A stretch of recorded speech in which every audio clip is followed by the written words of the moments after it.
A crowded classroom freezes as the teacher rips the handmade project from the black student's desk, calling it too advanced for someone like you, while the class watches in stunned silence. The spotlight shifts to the privileged classmate smiling in the front row, the one suddenly being praised for the same idea. Shame burns across the boy's face as his truth is dismissed, his voice silenced, his name erased in real time. But just as the applause begins, a quiet witness steps forward, and what he reveals threatens to shatter the entire room. Before we deep dive into this interesting story, subscribe to our channel, and tell us where are you watching from.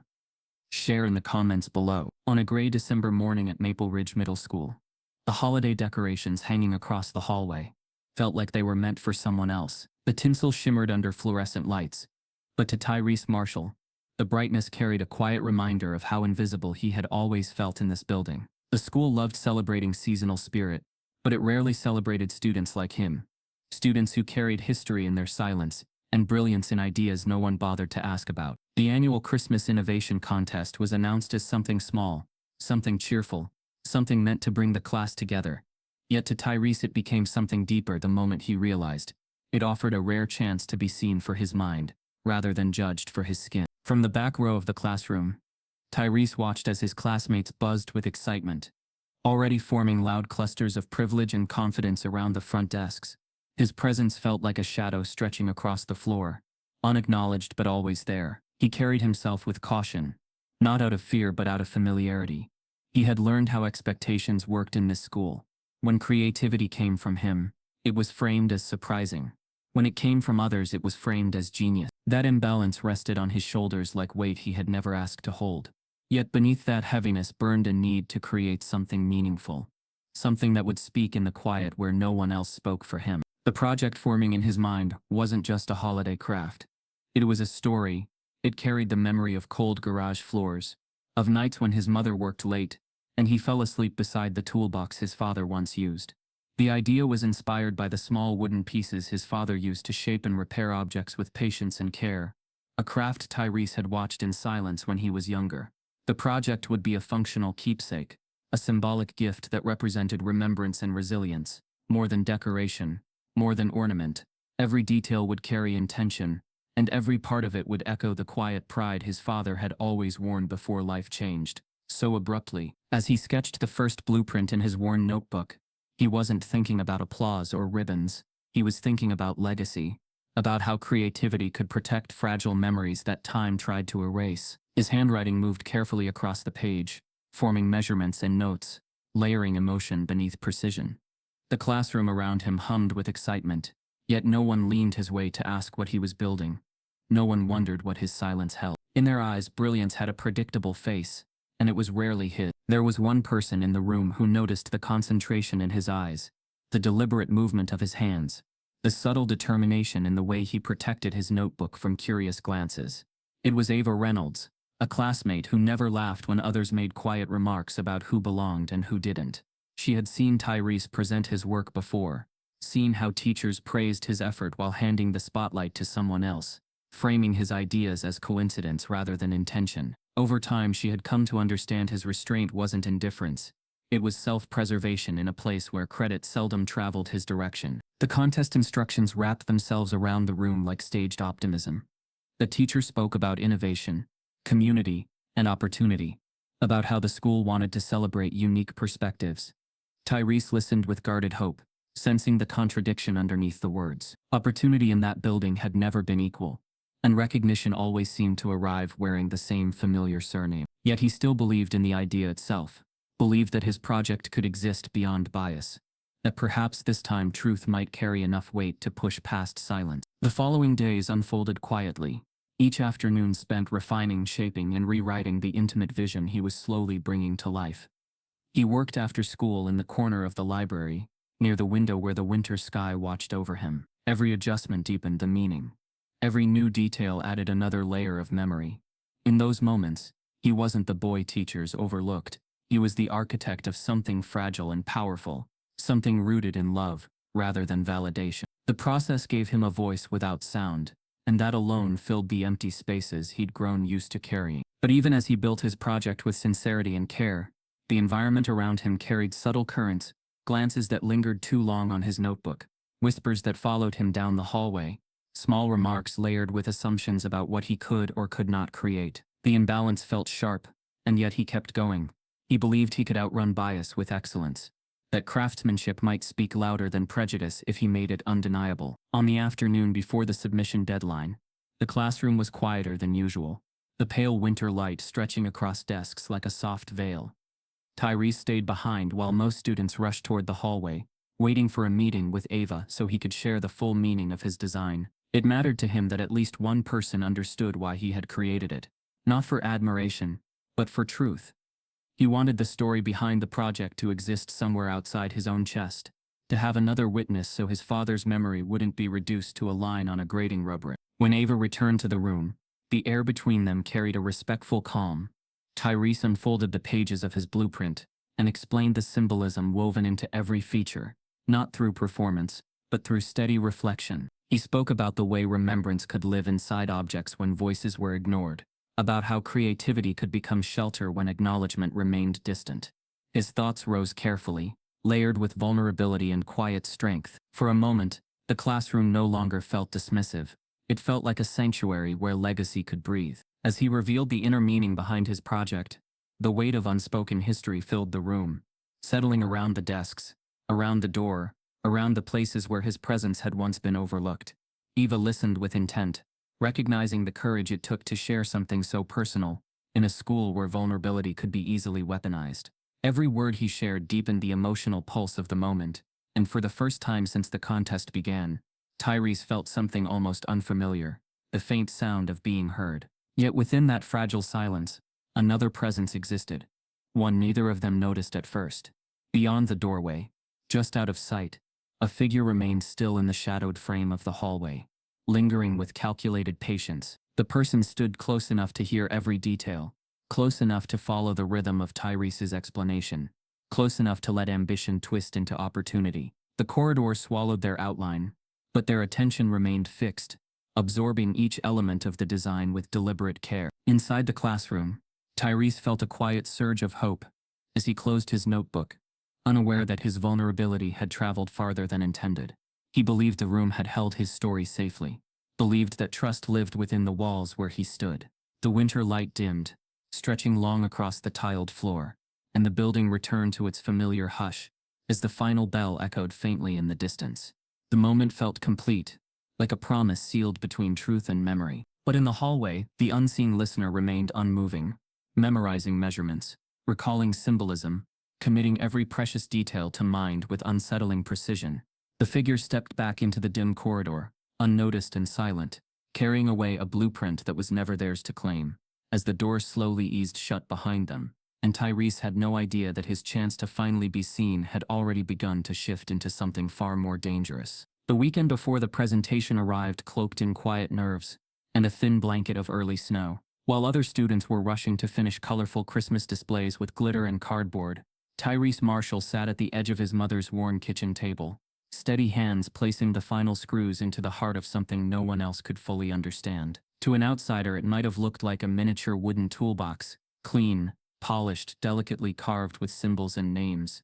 But to Tyrese, it was a living tribute, every edge a memory, every piece a story carved from grief, strength, and silence. The scent of pine oil and sawdust drifted through the room like a ghost of his father's old garage, back when the world still made sense and life had rhythm. His mother, Denise, moved quietly in the background, watching him with eyes full of restrained emotion. Proud, tired, and aware of how much he had poured into this project. She hadn't seen him this focused since his father's funeral, hadn't heard him speak this much about his dad since the day he had stopped speaking altogether for a week in 5th grade. "It's beautiful," she said softly, stepping beside him. He would have loved this, Ty. Her voice cracked at the end, not out of sadness alone, but from the weight of everything they had carried since the accident. Tyrese looked up briefly, nodding with a maturity beyond his 13 years. "It's not just for him," he replied, fingers still adjusting a hinge. "It's for us. So nobody forgets where I came from." The gift wasn't flashy like the others he'd seen in class. No digital lights, no store-bought materials, no gimmicks. But what it lacked in spectacle, it made up for in soul. At its core, the box held compartments for memories, a slot for old photos, a drawer for tools, a latch that locked with a key shaped like the one his dad used to wear around his neck. He'd even burned initials into the bottom in his father's handwriting, tracing them from an old birthday card. His mother didn't ask how he managed to replicate the signature so perfectly. She just placed a gentle kiss on his temple and whispered, "Whatever happens Monday, he already sees you." But Tyrese wasn't thinking about Monday. He was thinking about what it would mean for someone like him, a quiet black kid, who teachers called respectful, but never brilliant, whose name was mispronounced on the morning roll call for 3 years straight, to stand in front of the class and show them something they wouldn't expect from him. Not just intelligence, but intention. Not just talent, but tenderness. It wasn't about winning. It was about being undeniable. By the time Monday morning arrived, Tyrese had double-wrapped the box in a canvas cloth, tucked it inside his backpack, and walked to school with deliberate calm. The halls buzzed with predictable chaos, loud greetings, sparkling decorations, students dragging oversized displays down the corridor like circus performers. No one noticed him at first, and he preferred it that way. It gave him space to breathe, to watch, to calculate. But as he reached his locker, he felt a strange tension in the air, an undercurrent of eyes that didn't match the usual routine. Logan Whitmore, the class golden boy, stood at the front of the classroom with a smug grin Tyrese couldn't decode. Logan was everything the school adored: loud, charming, effortlessly confident, and deeply connected. His father sat on the school's alumni board. His mother baked cookies for every fundraiser. No one questioned Logan. And more importantly, no one ever said no to him. Tyrese had never feared Logan, but he had learned long ago that some boys didn't need to bully with fists. They bullied with access, entitlement, and smiles that didn't quite reach their eyes. As the teacher gave last-minute instructions about presenting in alphabetical order, Tyrese quietly took his seat, carefully placing his backpack beneath the desk.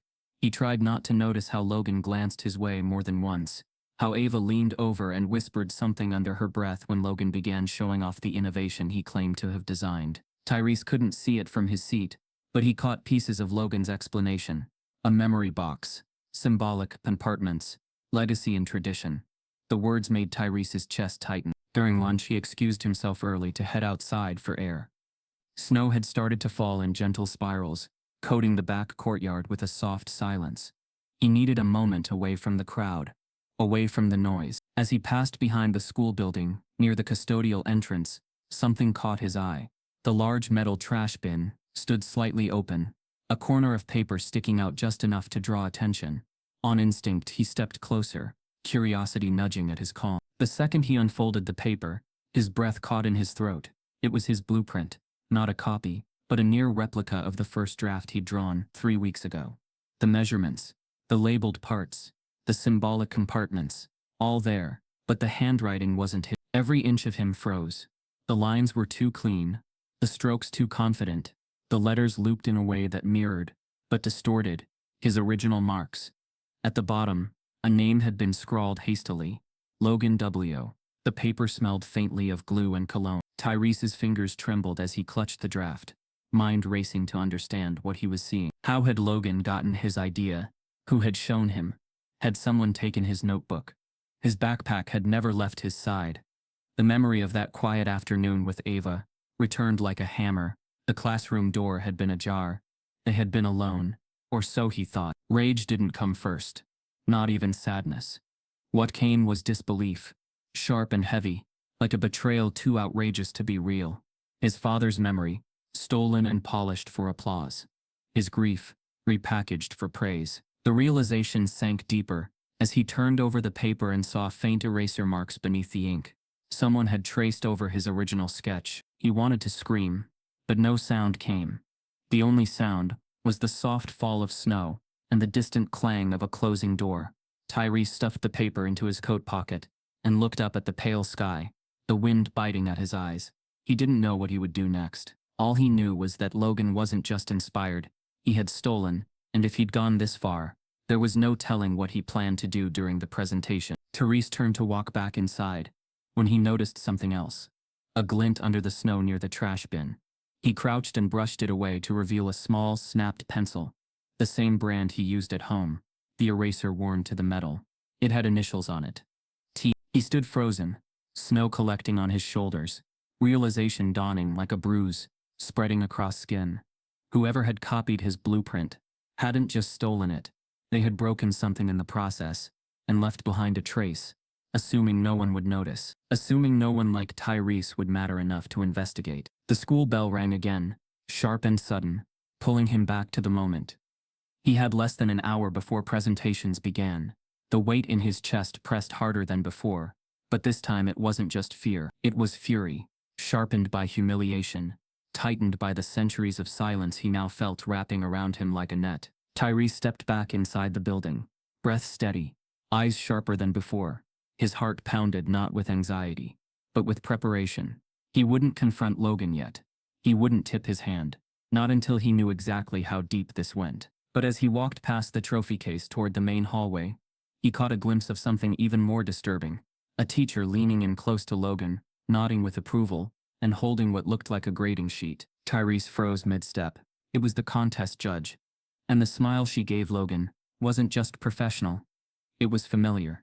He didn't know it yet, but what he had uncovered wasn't just a stolen project. It was a cover-up, and someone with power was helping it happen. The auditorium smelled like freshly polished wood and nervous ambition. Christmas garlands draped along the red velvet curtains, while a slideshow of smiling students looped across the overhead projector. The stage had been transformed into a parade of festive cheer. Fake snow, golden stars, glittered signs that read, "Innovation starts here." But for Tyrese Marshall, none of it felt real. Not anymore. His hands stayed buried in his hoodie pocket, gripping the folded blueprint he had pulled from the trash the night before. His project, the one he had spent weeks perfecting, the one rooted in his father's legacy, sat wrapped beneath his chair, untouched. His name was on the presentation schedule, printed in tidy block letters near the bottom, but right now, it didn't matter. Not after what he had seen. Logan Whitmore had just taken the stage, holding something that made Tyrese's stomach twist. The crowd leaned in with anticipation. Teachers beamed. The principal, Mr. Halbridge, took his seat front and center, flashing the same proud smile he reserved for sports trophies and donor handshakes. Logan was introduced as a model student, dedicated and hardworking, a natural leader. Tyrese stared at the screen behind him, which now displayed the title Legacy Box, a gift for generations. The moment Logan removed the cloth from his project, the air shifted. It was Tyrese's design. Slightly altered, polished, dressed in finer wood, but unmistakably his. The same compartments, the same layout, the same symbolic engravings, just rearranged, renamed, repackaged. Logan's voice was clear, confident, rehearsed. "This isn't just a Christmas gift," he began, projecting to the judges like a seasoned speaker. "It's a tribute to the people who build us, who teach us with their hands. This box honors my grandfather, a man who worked with tools his whole life." Tyrese's throat clenched. The narrative had changed, but the soul of the project hadn't. Even the language, legacy, craftsmanship, honor, echoed the words Tyrese had spoken to Ava during their quiet moment in the classroom. Words that had once been sacred, now paraded like lines in a performance. Around him, the crowd leaned in, hanging on Logan's every word. Murmurs of admiration rippled through the audience. A teacher near the front dabbed at her eyes. Principal Halbridge gave an approving nod. Tyrese looked down at his own hands, still calloused from hours of sanding and shaping. The memory of his father's grease-stained fingers flashed through his mind. The way his dad would twist a wrench like it was part of his body. The way he'd say, "If you're gonna build something, son, build it with your name on it." Tyrese had, but now that name had been erased. Logan continued speaking with practiced emotion. "Each section represents a lesson I learned growing up. Strength, patience, purpose. I designed it to carry memories, tools, and tradition. Because holidays aren't just about receiving, they're about remembering." The judges looked at each other, nodding, whispering. One of them, Ms. Carter, the lead judge and vice principal, leaned forward and asked, "Logan, how did you come up with such a deeply personal concept?" Logan smiled, modest but smug. "It just came to me. I was inspired by stories my family told over the years. I guess it's always been in me." Tyrese's heart thudded so hard it hurt. He wanted to stand, to shout, to tell them everything. But as he turned to Ava, the only one who knew the truth, her expression stunned him. She looked just as confused and furious. Her brows were tight, her mouth drawn into a line. She wasn't in on it. She hadn't betrayed him. That realization gave Tyrese a moment of breath, just enough to hold back the anger crawling up his spine. Then came the applause, loud, relentless, echoing off every wall like salt in a wound. Logan stepped down from the stage, still smiling, walking like someone who knew the win was already his. Students slapped him on the back. Teachers congratulated him before the votes were even counted. Miss Carter was already writing something on her scoring sheet. Principal Halbridge leaned over and whispered something to Logan. Tyrese couldn't hear wetter, but Logan's smirk deepened. Tyrese didn't move, didn't blink. He watched Logan bask in the spotlight that had never been his to begin with. Then something shifted in the room's energy. Off to the side, near the auditorium's emergency exit, a figure leaned quietly against the wall, partially in shadow, unnoticed by most. Dressed in navy overalls, gripping a mop handle like a cane, was Mr. Darnell, the school's longtime janitor. His expression was unreadable, his presence almost invisible, as usual. But then he turned his head and locked eyes directly with Tyrese. His lips didn't move at first. Then slowly, deliberately, he mouthed two words. "I saw." Tyrese blinked. His body went still. Mr. Darnell held the gaze for several seconds, then tapped the side of his head gently. A gesture not of confusion but of awareness. Someone else knew. Someone who had been there all along. Watching, listening. And suddenly, the silence inside Tyrese broke. His mind reeled through every possibility. Mr. Darnell, the janitor who worked late hours, who swept past classrooms no one thought to lock, who moved like furniture in the background of their lives, had witnessed something. Maybe the theft. Maybe the conversation. Maybe more. His silence had been mistaken for absence. His presence overlooked like wallpaper. But now he was speaking without sound. And what he knew could unravel everything. Tyrese looked back at Logan, now chatting with a group of students, shaking hands like a celebrity. The stolen project gleamed under the spotlight. Then back to Mr. Darnell. There was a story here, one bigger than plagiarism, bigger than just one boy stealing from another. Something deeper was buried beneath the surface, and someone had just offered a breadcrumb. Tyrese gripped the edge of his seat. He wasn't going to let this be another story that disappeared. But before he could process what to do next, Principal Halbridge stepped onto the stage, clapping his hands to quiet the room. "Thank you, Logan, for that powerful, heartfelt presentation," he said, voice booming through the mic. "That's the kind of spirit we love to see at Maple Ridge. Now our next student." He looked at the sheet. Tyrese Marshall. The spotlight shifted. The applause faded. The room turned. Every eye in the auditorium now fell on Tyrese. It was his turn, but the truth felt heavier than ever. His project sat beneath his chair, still wrapped, untouched, and now tainted. Presenting it would look like copying. Staying silent would mean surrender. He stood slowly, and from the far wall, Mr. Darnell gave a single slow nod. Tyrese walked toward the stage, not to present, but to decide, because now he knew. Logan wasn't alone in the theft, and someone behind that judge's table knew it too. The trap wasn't just set, it had already been sprung. The auditorium faded into silence behind him, but Tyrese's footsteps echoed loud in his ears as he exited through the side door, the weight of humiliation pressing hard against his chest. The applause Logan received still rang in his mind like sirens of injustice.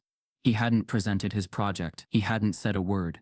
What would have been the proudest moment of his school life had been hijacked, repurposed and sold back to the audience as someone else's legacy. But now he had something else. Not just a project, or a stolen idea. He had an ally.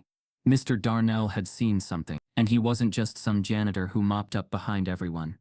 He had watched this school longer than most teachers had worked there. He moved like a ghost, but he remembered everything. That afternoon, while the rest of the school celebrated the brilliant showcase in the main hall, Mr. Darnell pushed his cleaning cart slowly down the East Wing hallway. He had seen this kind of theft before. Too many times, ideas taken, stories warped, credit redirected, always to the same familiar hands. But this time, it wasn't just about some kid getting a ribbon he didn't deserve. This time, it felt personal, because Mr. Darnell remembered being Tyrese's age. He remembered what it felt like to be the quiet one in the corner with real ideas, only to watch them be taken, tweaked, and turned into trophies for someone else. And like Tyrese, no one had believed him back then either. But this time, Darnell had something he didn't have in his youth. Evidence. He rolled his cart into the custodial storage room at the far end of the building, the place where no students ever wandered, where silence was thick as dust.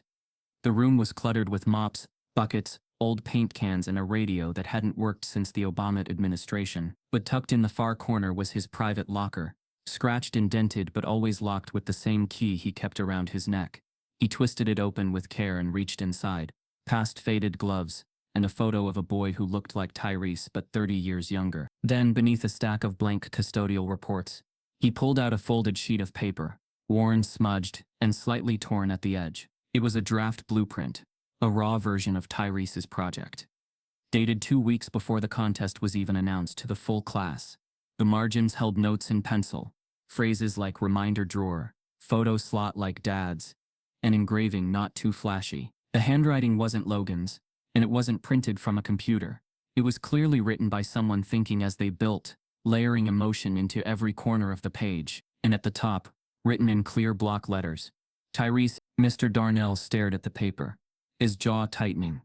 He remembered the night he found it, late, after hours during his usual rounds. The classroom had been left unlocked by accident. A few pages had fallen near the recycling bin, almost thrown away. He didn't recognize them at first, but something made him pause. Maybe it was the sketch lines, or the care in the measurements. He'd been curious, and curiosity had led him to read them. Then save them, because something about the drawings reminded him of his own past, of designs he'd once dreamed of pursuing before life. And a racist professor redirected his path with a failing grade that didn't match his work. The blueprint was too advanced, too thoughtful to be scrap. He'd held onto it out of instinct. Now it was something more.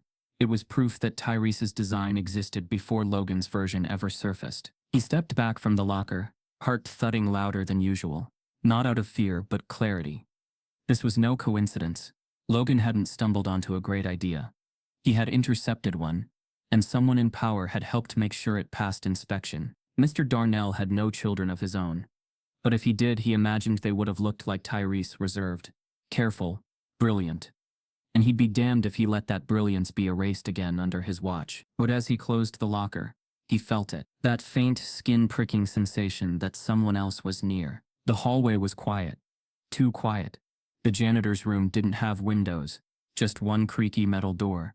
Slowly, deliberately, he stepped toward it, his old boots making faint noises against the concrete floor. He opened it a crack, peeked through, and saw nothing. No students, no staff.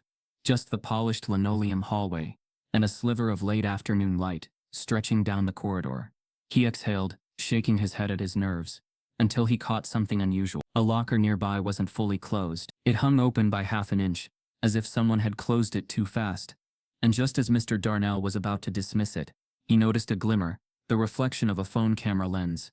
Quickly pulled back, he stepped out of the janitor's closet fast, pushing the door open fully.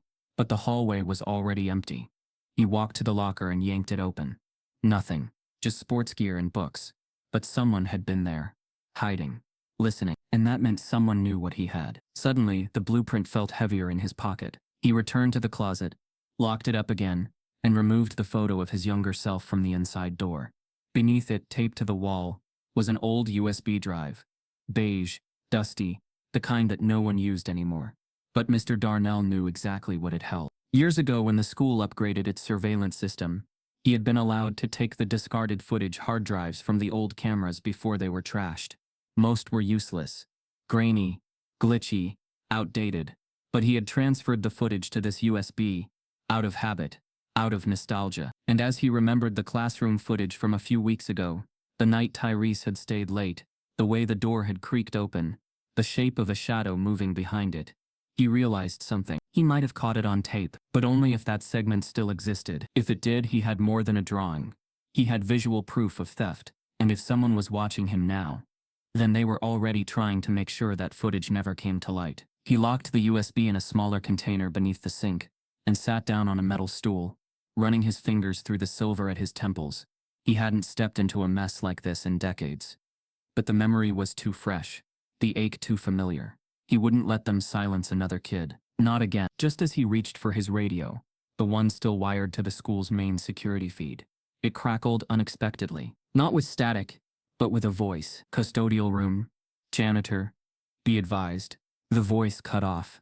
Then silence. Mr. Darnell stared at the radio, the muscles in his jaw tightening. He stood, grabbed the paper with Tyrese's name, and folded it tight. Someone wasn't just covering for Logan. Someone was trying to erase the truth before it spread. And as he turned off the lights and slid quietly into the back hallway, he didn't realize that down the corridor, tucked behind the corner, stood a tall man in a gray suit, holding his phone, watching the security feed from his own office. Principal Halbridge. And he had seen the whole thing. The days following the presentation moved through the school like a celebration wrapped in selective memory.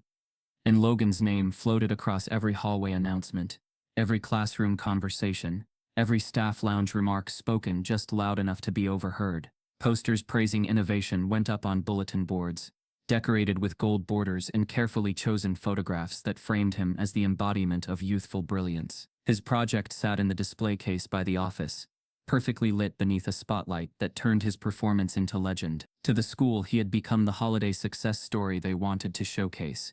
Confident, articulate, the kind of student they loved placing on brochures and newsletters. His version of the truth traveled smoothly because it had the right narrator, the right last name, the right echo chamber to amplify it. Tyrese walked through the same hallways, but the environment felt colder now, the air heavier. His footsteps carried the quiet weight of disappearance. He noticed how conversations halted when he approached, how whispers formed behind him, how explanations about misunderstandings and coincidences were crafted without his presence. Teachers spoke to him in voices that sounded gentle but dismissed his perspective before it even left his mouth. They framed the situation as confusion rather than theft, urging composure, reminding him of school image, telling him that conflict would create unnecessary disruption before winter break. Their words sounded supportive on the surface, but beneath them lived a warning.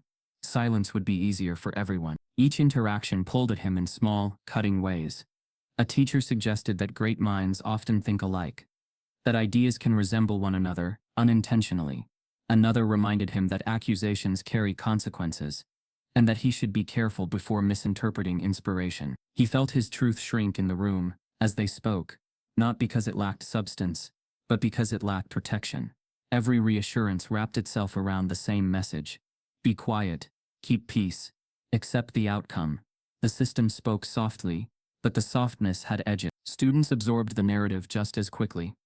Some avoided eye contact altogether, pretending the situation didn't exist, choosing comfort over discomfort. Others watched him with doubtful curiosity, weighing whether he was bitter or dramatic, searching his face for signs of resentment they could label, instead of listening to the hurt he carried. Logan, meanwhile, navigated the attention effortlessly, shaking hands, sharing practiced humility, presenting himself as a symbol of effort and discipline. Whenever the story of his project was retold, it grew cleaner, smoother, polished by voices who wanted it to be true. Tyrese kept his project wrapped, tucked safely inside his backpack most days, sometimes taking it out only at night when silence was kinder. At home, his mother sensed the change in him, the stillness that had become heavier, the way he stayed awake longer, sitting at the table with unfocused eyes. He spoke less, but his posture said everything. There was a fracture that words could not fix, a bruise formed not by hands but by erasure. He had built something sacred, and watched it become a prop for someone else's praise. He replayed the moment in the auditorium, again and again. Logan's confident gestures, the approving nods of administrators, the warmth of applause that carried his stolen idea like a parade float. Every detail scraped at him from the inside. When he tried to explain what had happened, teachers asked for evidence they wouldn't help him find.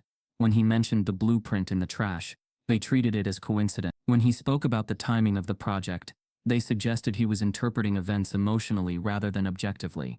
He wasn't dismissed loudly, he was dismissed quietly, and that hurt more. The only moment that continued to ground him was the memory of Mr. Darnell's eyes in the corner of the auditorium.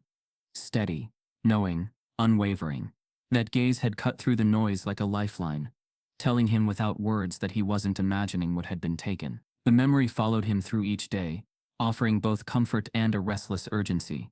Somewhere in the shadows of this school, someone else was holding on to the truth, but truth without voice was still drowning. Principal Halbridge spoke to him once in the office, using measured language about professionalism, conduct, and responsibility. The principal's tone remained smooth, his expression sympathetic, but every phrase steered toward containment rather than resolution. He framed the controversy as an unfortunate misunderstanding that might disrupt the positive momentum of the event. The subtext lingered. Challenging the narrative meant disturbing the structure, and the structure did not bend for students like Tyrese. He left the office with a small slip of paper warning him to avoid conflict, worded politely but written with finality. The emotional weight settled deeper, threading through each step he took. He felt his breath tighten whenever he passed the trophy case, where Logan's project rested under the soft glow of the display lights. The glass created a barrier that reflected his face back at him in faint outline, forcing him to see himself standing on the outside of his own story. The box looked familiar yet foreign, like a stolen echo of something that had once belonged completely to him. He imagined his father's hands holding the real version, the one wrapped inside his backpack, unseen and uncelebrated. Days blurred into a long stretch of cautious silence. Tyrese withdrew into observation, not retreating, but listening to how conversations moved around him, how rumors formed, how narratives cemented, how sympathy flowed in one direction, while scrutiny flowed in the other. He learned how easily truth could be framed as disruption when spoken by the wrong person. The injustice wasn't just the theft itself, it was the curated calm used to smother his outrage. In the midst of that quiet ache, small details began to surface. Subtle looks between Logan and Miss Carter in the hallway, meetings held behind partially closed doors, faculty clapping Logan on the shoulder as if rewarding something beyond a project. Tyrese watched from a distance, piecing together fragments, feeling the sense that there was more at play than favoritism. He felt like an obstacle in a story already written long before his name appeared on the page. And still Mr. Darnell lingered at the edges of every corridor, sweeping floors, collecting trash, pushing his cart past students who barely noticed him. But each time he passed Tyrese, a silent acknowledgement traveled between them, not dramatic, not obvious, but grounding. The janitor carried something beneath his calm, something that felt like memory and warning at the same time. One afternoon, as the final bell rang, and students rushed out into the chilled December air, Tyrese approached his locker with the same quiet caution he had grown accustomed to. He moved slowly, as if the metal door itself might exhale another reminder of his invisibility. He turned the lock, opened it halfway, and noticed a small folded piece of paper resting inside between his notebooks. Placed carefully, not dropped, not careless. His chest tightened. No one left notes in his locker. The paper wasn't torn or crumpled. It looked deliberate, handled with care. He unfolded it slowly, his fingers trembling more from anticipation than fear. The handwriting was unfamiliar, firm, deliberate, older than a student's script, written with a pen that pressed into the paper just enough to leave subtle impressions. The message was only one short line. "You're not imagining it. Meet me under the bleachers after 5. No signature, no explanation, just confirmation. Quiet, steady, certain. For the first time since the presentation, the ground beneath him shifted. Not relief, not clarity, but motion. Someone else wasn't just aware of the truth. Someone was ready to bring it into the open. And as the hallway lights dimmed and the distant sound of doors locking echoed through the building, Tyrese realized this wasn't just about a project anymore. It was about everything beneath it. The silent hierarchy, the borrowed prestige, the way privilege could speak into microphones while pain was asked to whisper. He folded the note and slipped it into his pocket, unaware that just down the corridor, a pair of eyes watched him from the corner near the office window. Eyes that did not intend for the meeting to stay secret. The metal bleachers behind Maple Ridge Middle stood cold and skeletal in the fading winter light, casting long shadows across the cracked blacktop like the ribs of a giant machine. Most students had gone home by now, their laughter fading into the suburban quiet, replaced by the low hum of distant traffic and the occasional bark of a dog echoing from across the football field. Tyrese stood alone in the dusk, his breath visible, a white mist slipping from his lips as he scanned the silent stretch of benches above him. He wasn't sure what he expected. He just knew someone had left that note, and he wasn't ready to leave without answers. At 5:03, footsteps echoed across the pavement. Quick, deliberate. Tyrese tensed, eyes narrowing as a figure rounded the corner from the gym's back hallway. He recognized him barely. Mateo Rivera, 8th grade, same as Tyrese, but they rarely crossed paths. Mateo was one of those students who existed in the margins. Not loud, not visible, not trouble, but not celebrated either. A quiet boy with oil-stained hands from working at his uncle's body shop after school, with teachers who mispronounced his last name on every roll call, and classmates who acted like he wasn't part of their conversations. Just like Tyrese, he'd become skilled at disappearing. "I didn't think you'd come," Mateo said, glancing over his shoulder as he stepped beneath the lowest row of bleachers. Tyrese studied him carefully.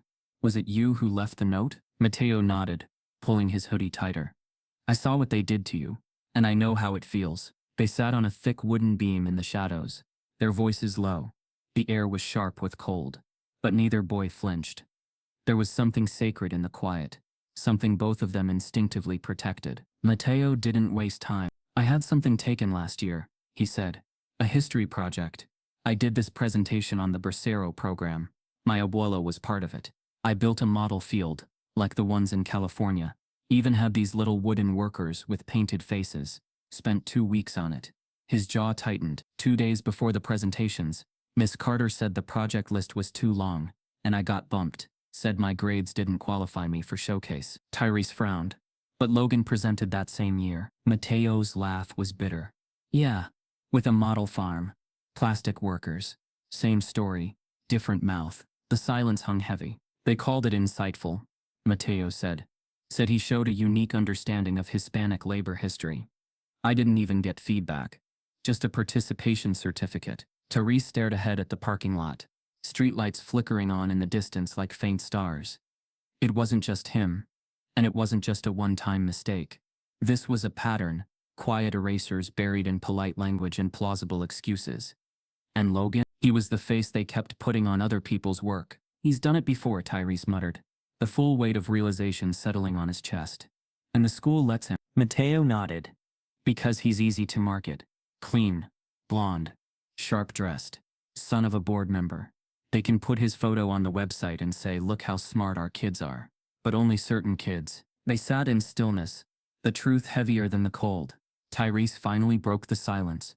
I thought about speaking up, but every time I try, they talk me down like I'm crazy. Or angry. Or both. Mateo turned to him, his voice firmer now. You're not crazy. You're just not allowed to be right. The words hit like a chord struck deep, raw, unfiltered, undeniable.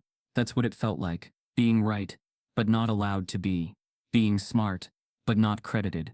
Being present, but erased. Just then, a soft rustling echoed from behind the bleachers. Both boys turned sharply. Footsteps approached, not fast, but deliberate. Out of the shadowed corner emerged Mr. Darnell, walking slow, eyes scanning the empty lot as if checking for witnesses. He held something in his hand, a small, worn USB drive. The plastic casing cracked near the edge. His face was calm, but his eyes carried weight. I was hoping y'all would be smart enough to meet, he said quietly. Didn't want to risk putting this in your locker. He sat beside them, lowering his voice to a gravelly whisper. I've seen this happen for years, he said. Ideas stolen, names erased, credit passed like it's currency. But most kids, they get tired of fighting, or they don't have proof. And the school knows that. They bank on it. He held up the USB, but this time, they slipped. Tyrese leaned in. What's on it? Mr. Darnell's voice was measured, deliberate. Security footage, from 3 weeks ago. After hours, Logan in the classroom, going through desks, stopping at your notebook. Tyrese, opening it, taking pictures. You weren't even gone 15 minutes. Mateo's breath caught. Tyrese blinked hard, stunned silent. I saved the clip before the system purged it, Mr. Darnell added. Most folks don't know the camera store locally before upload. I've been watching just in case. Tyrese's voice was barely audible. Why help me? Darnell exhaled. Because I've been you. A long time ago. Different school. Same game. I had ideas too. Real ones. Built something that could have changed my life. Got told I was lying. Professor said my design was too advanced for someone like me. Gave it to a white student, patented under his name. I never got the credit. I just got the broom. He looked Tyrese in the eye. And I told myself, if I ever saw it happening again, I wouldn't just watch. A long pause filled the air, thick with the echo of stories they'd never planned to tell. Mateo asked the question first. So what do we do? Mr. Darnell hesitated, glancing toward the school. That depends on how loud you're willing to be, he said. This footage? It'll shake things. But it won't be enough on its own. They'll call it circumstantial. Say Logan was just curious, that he didn't copy, that it's not the same design. They'll spin it, unless you're ready to go public. Tyrese stared at the USB. It looked small in Darnell's thick fingers, but what it held could burn through the web of lies that had kept kids like him invisible. But if we go public, Tyrese whispered, what happens to you? Mr. Darnell smiled faintly, eyes tired but firm. Son, I've been invisible to this school for 30 years. You think I'm scared of finally being seen? He pressed the USB into Tyrese's palm. But understand this, what you're about to see. It could cost me my job. Tyrese stared at him, pulse racing, every moment since the contest crashing into this one point. Everything that had been stolen. Everything that had been ignored.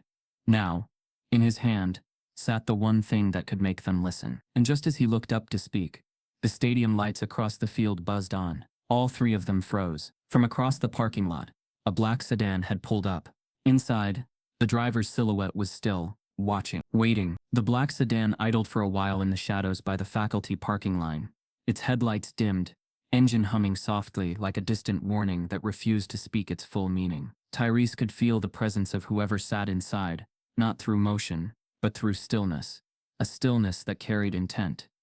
Mr. Darnell kept his eyes forward, pretending not to notice, and Mateo shifted uncomfortably on the wooden beam beneath the bleachers, breathing slow to keep his nerves from cracking through his voice. The USB drive sat warm in Tyrese's palm now, as if the truth inside it generated heat of its own. For a moment, the world felt quiet enough that he could hear his own heartbeat echo under the metal ribs above their heads. "We shouldn't stay here," Mr. Darnell said at last, his tone low and steady. "Eyes can be anywhere after hours on this campus, and some of those eyes don't like what they don't control." They moved without hurry. Not panicked, not suspicious, just careful. The three of them walked along the back edge of the track, following the fence line to an old equipment shed near the field's far corner. It looked abandoned from a distance, but inside was a tiny desk, a outdated computer tower, and a dusty folding chair that hinted it once served as a makeshift storage office during athletic seasons long gone. Miss Darnell closed the door behind them, leaving only the faint glow of the computer screen as he powered it up, the monitor flickering like an aging memory straining to return. "This machine still reads older formats," he murmured. "They upgraded everything else, but they forgot about me. I learned a long time ago. The school replaces what it shows to donors, but it never replaces what doesn't matter to them." The words lingered, carved with a history deeper than the moment itself. He inserted the USB drive, and for a second there was only silence. Then the computer chimed, and a file folder appeared on the screen. Dates, camera numbers, angles from corners students never noticed. Tyrese leaned closer, his breath held tight in his chest, while Mateo stayed near the door listening for the crunch of footsteps outside. Mr. Darnell clicked on a file labeled with the exact date he remembered finding the crumpled blueprint. The footage loaded grainy and dim at first, then sharpened into the empty hallway outside the classroom. The clock in the corner reading 7:42. The school was quiet at that hour, the kind of quiet where small sounds become confessions. Tyrese watched himself enter the classroom on the recording. Backpack slung across his shoulder, eyes focused. He stood over his desk, adjusting his notebook, writing something down before slipping out to meet his mother's ride. He remembered that night, remembered leaving early, because she was working a double shift. The room on the screen went still after he left. Then, 2 minutes later, the classroom door eased open again. Logan stepped inside. His movements were careful, not curious but deliberate. He didn't wander. He walked straight to Tyrese's desk, as if he already knew what he was looking for. He opened the notebook slowly, flipping through page after page, with the precision of someone scanning for something specific. Then he stopped. He leaned closer. He took out his phone. Tyrese could feel his stomach drop, as the Logan in the footage took picture after picture, adjusting pages for better angles, tapping his screen to ensure clarity. There was no hesitation, no accident, no excuse. This wasn't discovery. This was extraction. Mateo's voice was barely a whisper.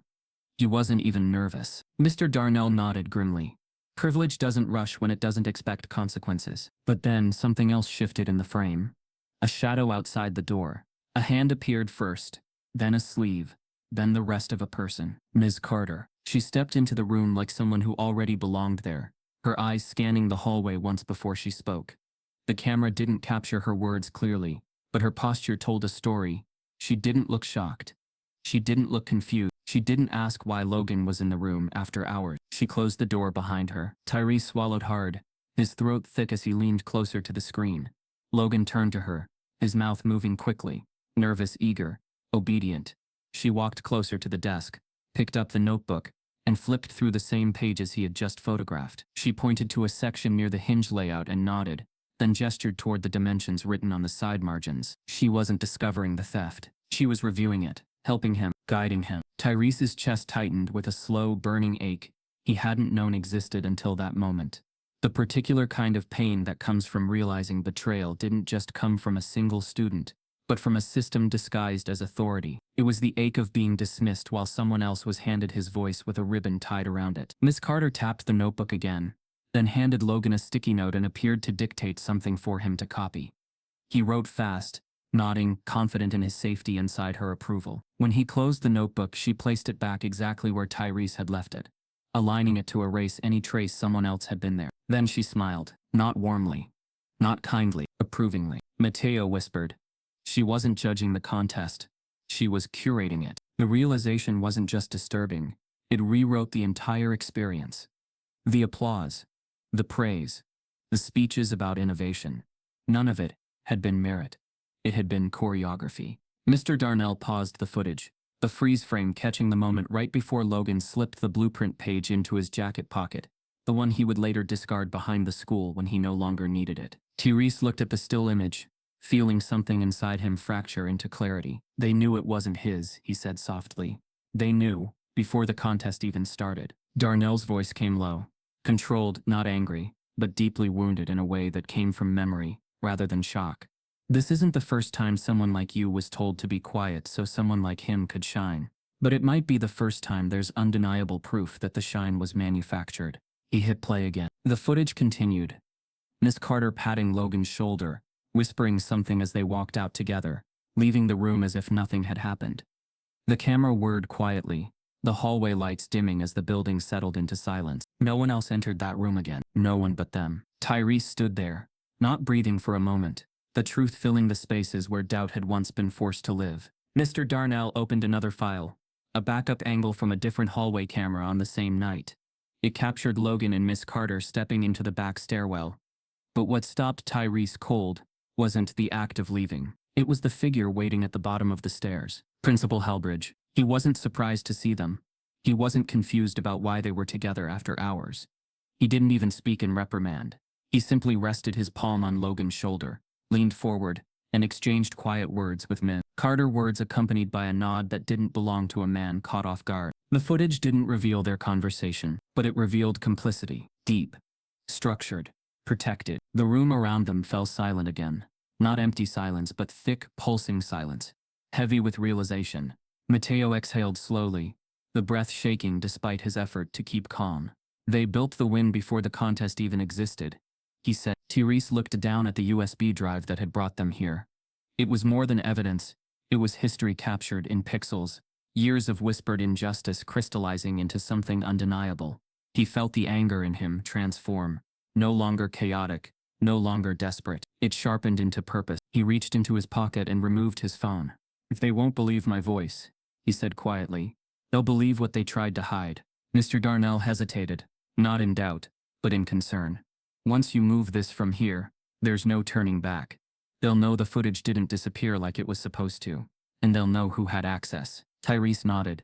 Then let them know. He connected the USB to the small adapter, his hands steady despite the tremor in his chest. The progress bar crept forward, each percentage a step closer to truth becoming louder than rumor. Mateo watched the door while Mr. Nails stood near the window slit, his gaze following the faint outline of the parking lot. 74%, 82, 96. Tyrese's heart pounded as the final bar filled, and the file transferred into his phone's storage. He disconnected the adapter and slipped the USB back into Darnell's palm, their eyes meeting in a silent agreement. One formed not by promise but by shared understanding of what could happen next. Then the world broke open. The campus loudspeakers crackled alive, harsh and piercing, the old intercom system shouting through every building, every hallway, every outdoor corridor, still wired to its voice. Therese Marshall, the admin voice boomed, echoing across the empty field. Please report to the principal's office. Immediately, the words cut through the air like a siren. The black sedan engine roared to life across the lot, and for the first time, Tyrese realized they already knew he had the truth. The long walk from the field to the main building felt like a descent, not through a hallway but into something older and more dangerous. Tyrese didn't run, though every nerve in his body told him to. He didn't hide. He walked, slow and straight, his phone in his pocket heavy with footage that now marked him not just as a student, but as a threat. Mateo watched from the shed door. Son, Mr. Darnell remained behind as well, standing silently under the stadium lights that flickered above like a broken signal. The air was cold, but Tyrese's palms were damp. His heart pounded not with fear but with the weight of what he now carried. His feet echoed down the empty hallway, each step dragging him deeper into the theater of polished smiles and locked doors. The main office was quiet when he entered, the usual buzz of activity long gone. The secretary, Mrs. Livingston, didn't make eye contact as she motioned him toward the principal's door. Her face was still, professional, but too still, the kind of stillness that knew what was about to happen and had chosen silence as its refuge. Tyrese stepped past her, pushing the door open with a breath held tight in his chest. Principal Halbridge was waiting, alone. The lights overhead were dimmer than usual, casting a yellow hue across his polished desk, where a red folder sat open with his name printed in bold letters across the tab. The principal didn't speak at first. He simply gestured toward the chair across from him, his hands folded neatly, a small smile pulling at his lips. Not warm, not kind, just rehearsed. Tyrese sat, posture straight, back stiff. Tyrese, Halbridge said finally, voice smooth as glass. Do you know why I called you in? Tyrese didn't answer. He already knew. Halbridge sighed gently, leaned forward, and laced his fingers together like a therapist practicing empathy. I want you to know that I understand. This has all been emotionally intense for you. We've seen that, and we've allowed space for it. But now it's becoming disruptive. Tyrese blinked slowly, his face unreadable. The principal's tone made his stomach twist. It wasn't concern.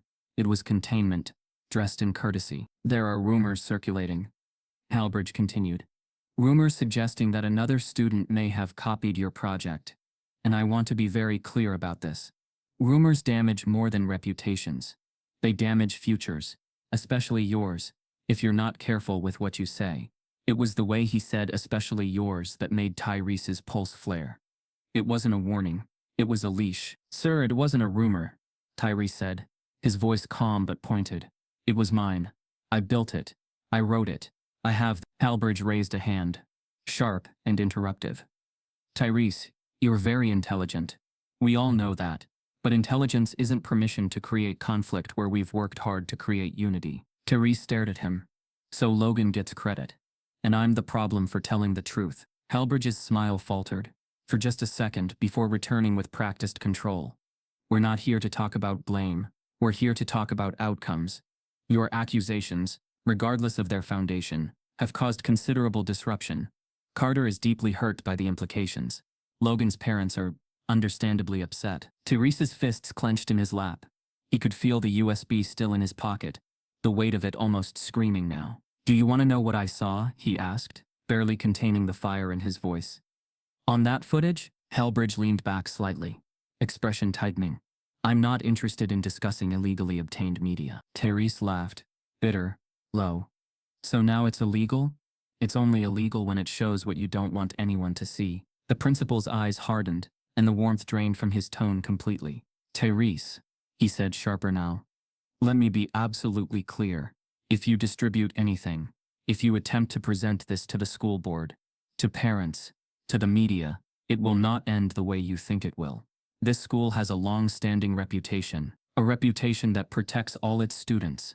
But you are not the face they want on the front page. There it was, the truth beneath the performance. The truth that had nothing to do with evidence, and everything to do with image. You mean I'm not the face you want? Tyrese said. Because kids like me don't get to be the story unless it's about discipline or failure. Halbridge didn't deny it. He didn't even blink. Instead, he opened the red folder on his desk, pulled out a printed form, and slid it across the polished surface. This is a formal suspension notice, he said. Effective immediately. You've been removed from the winter showcase, and pending review, you may not return to campus until after the break. Tyrese didn't reach for the paper. He stared at it like a wound. For what? He asked, voice now quiet. What's the reason? The principal exhaled, as if burdened by responsibility.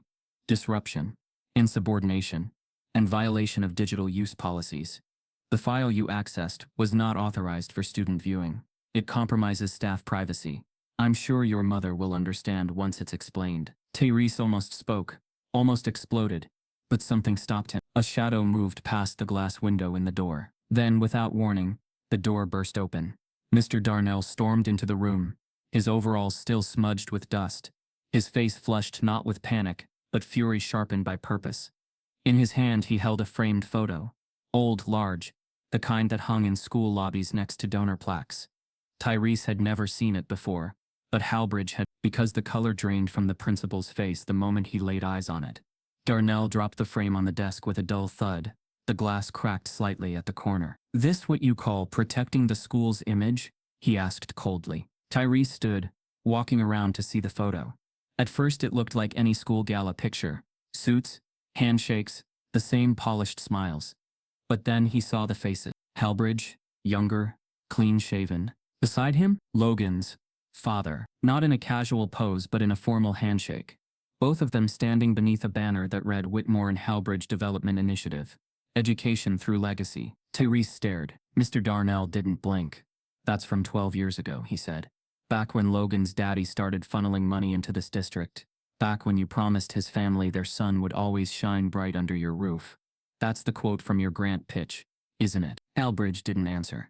He looked cornered for the first time. Darnell continued, stepping closer. "You knew about the project, about the theft, about the footage. You buried it to protect your pipeline. And now you're threatening a kid for trying to defend the one thing he still owns, his name." Tyrese looked between the two men.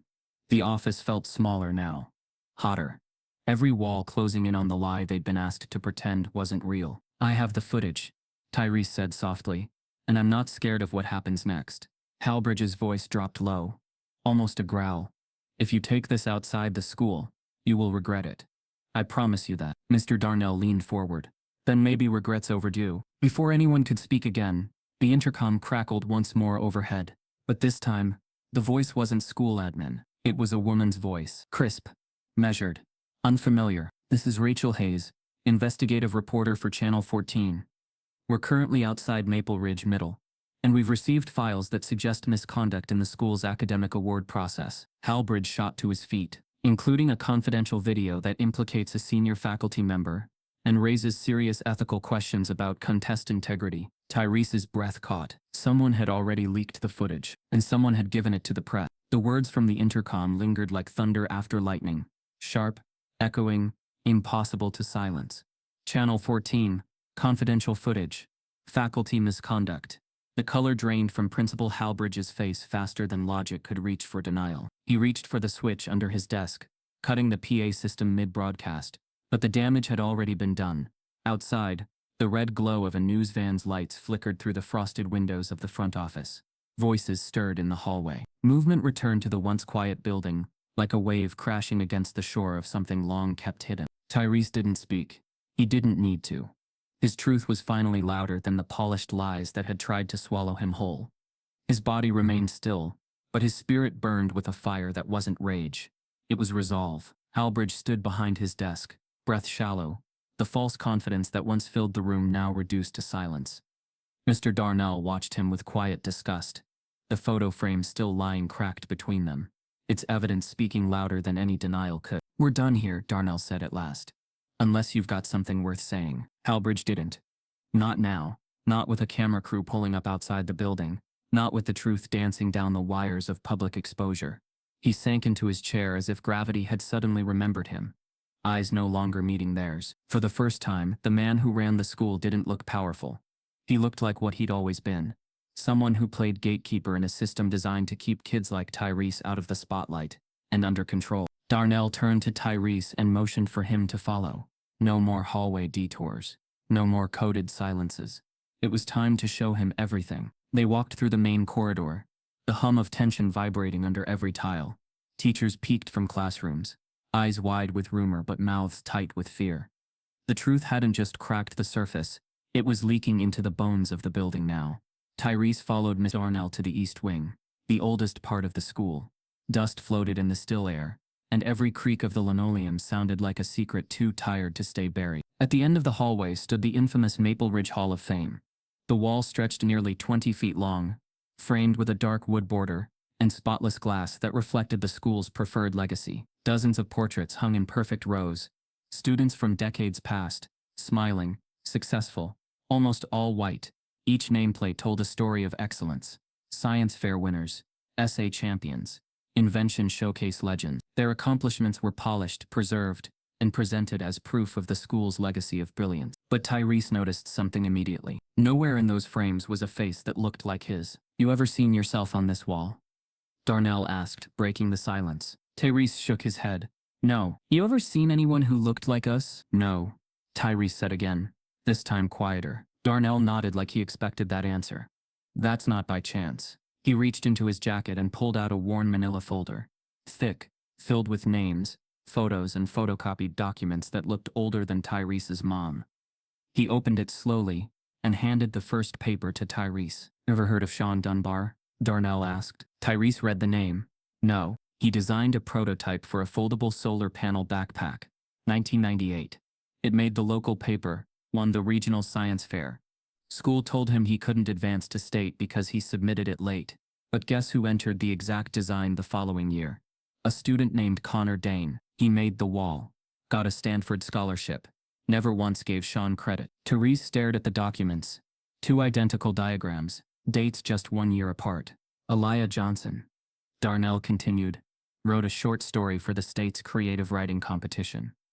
Raw, beautiful, about what it meant to be the only black girl in a school that kept trying to make her small. Told her it was too political. She pulled out. 2 months later, a sanitized version won second place, under a white student's name. They said it was an original reimagining. The judges never saw Elia's original submission. He flipped through more names. Tasha Green, Malik Daniels, Jordan Brooks. All erased. "They didn't fail," Darnell said, his voice low but pulsing with quiet fury. "They were buried, rewritten, their brilliance, redirected." Tyrese felt the weight of each page like bricks laid on his shoulders. These weren't rumors.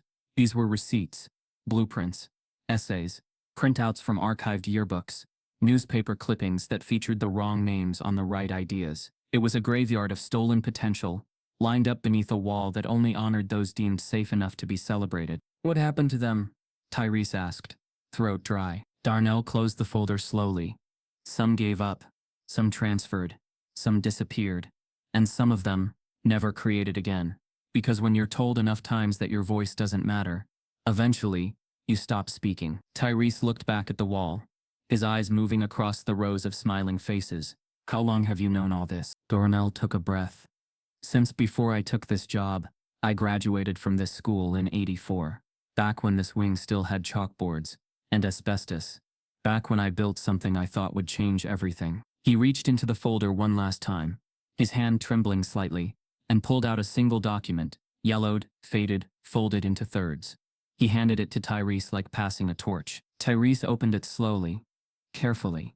A patent application, filed in the name on the top. Darnell A. Jennings. The invention, a mechanical locking system for a modular toolbox, designed for compact storage in low-income homes. Tyrese blinked. His heart skipped. The blueprints looked eerily familiar. It was the same concept that had inspired his own project. "I showed it to my teacher back then," Darnell said. "Trusted her. Told her I didn't have the money to file officially yet.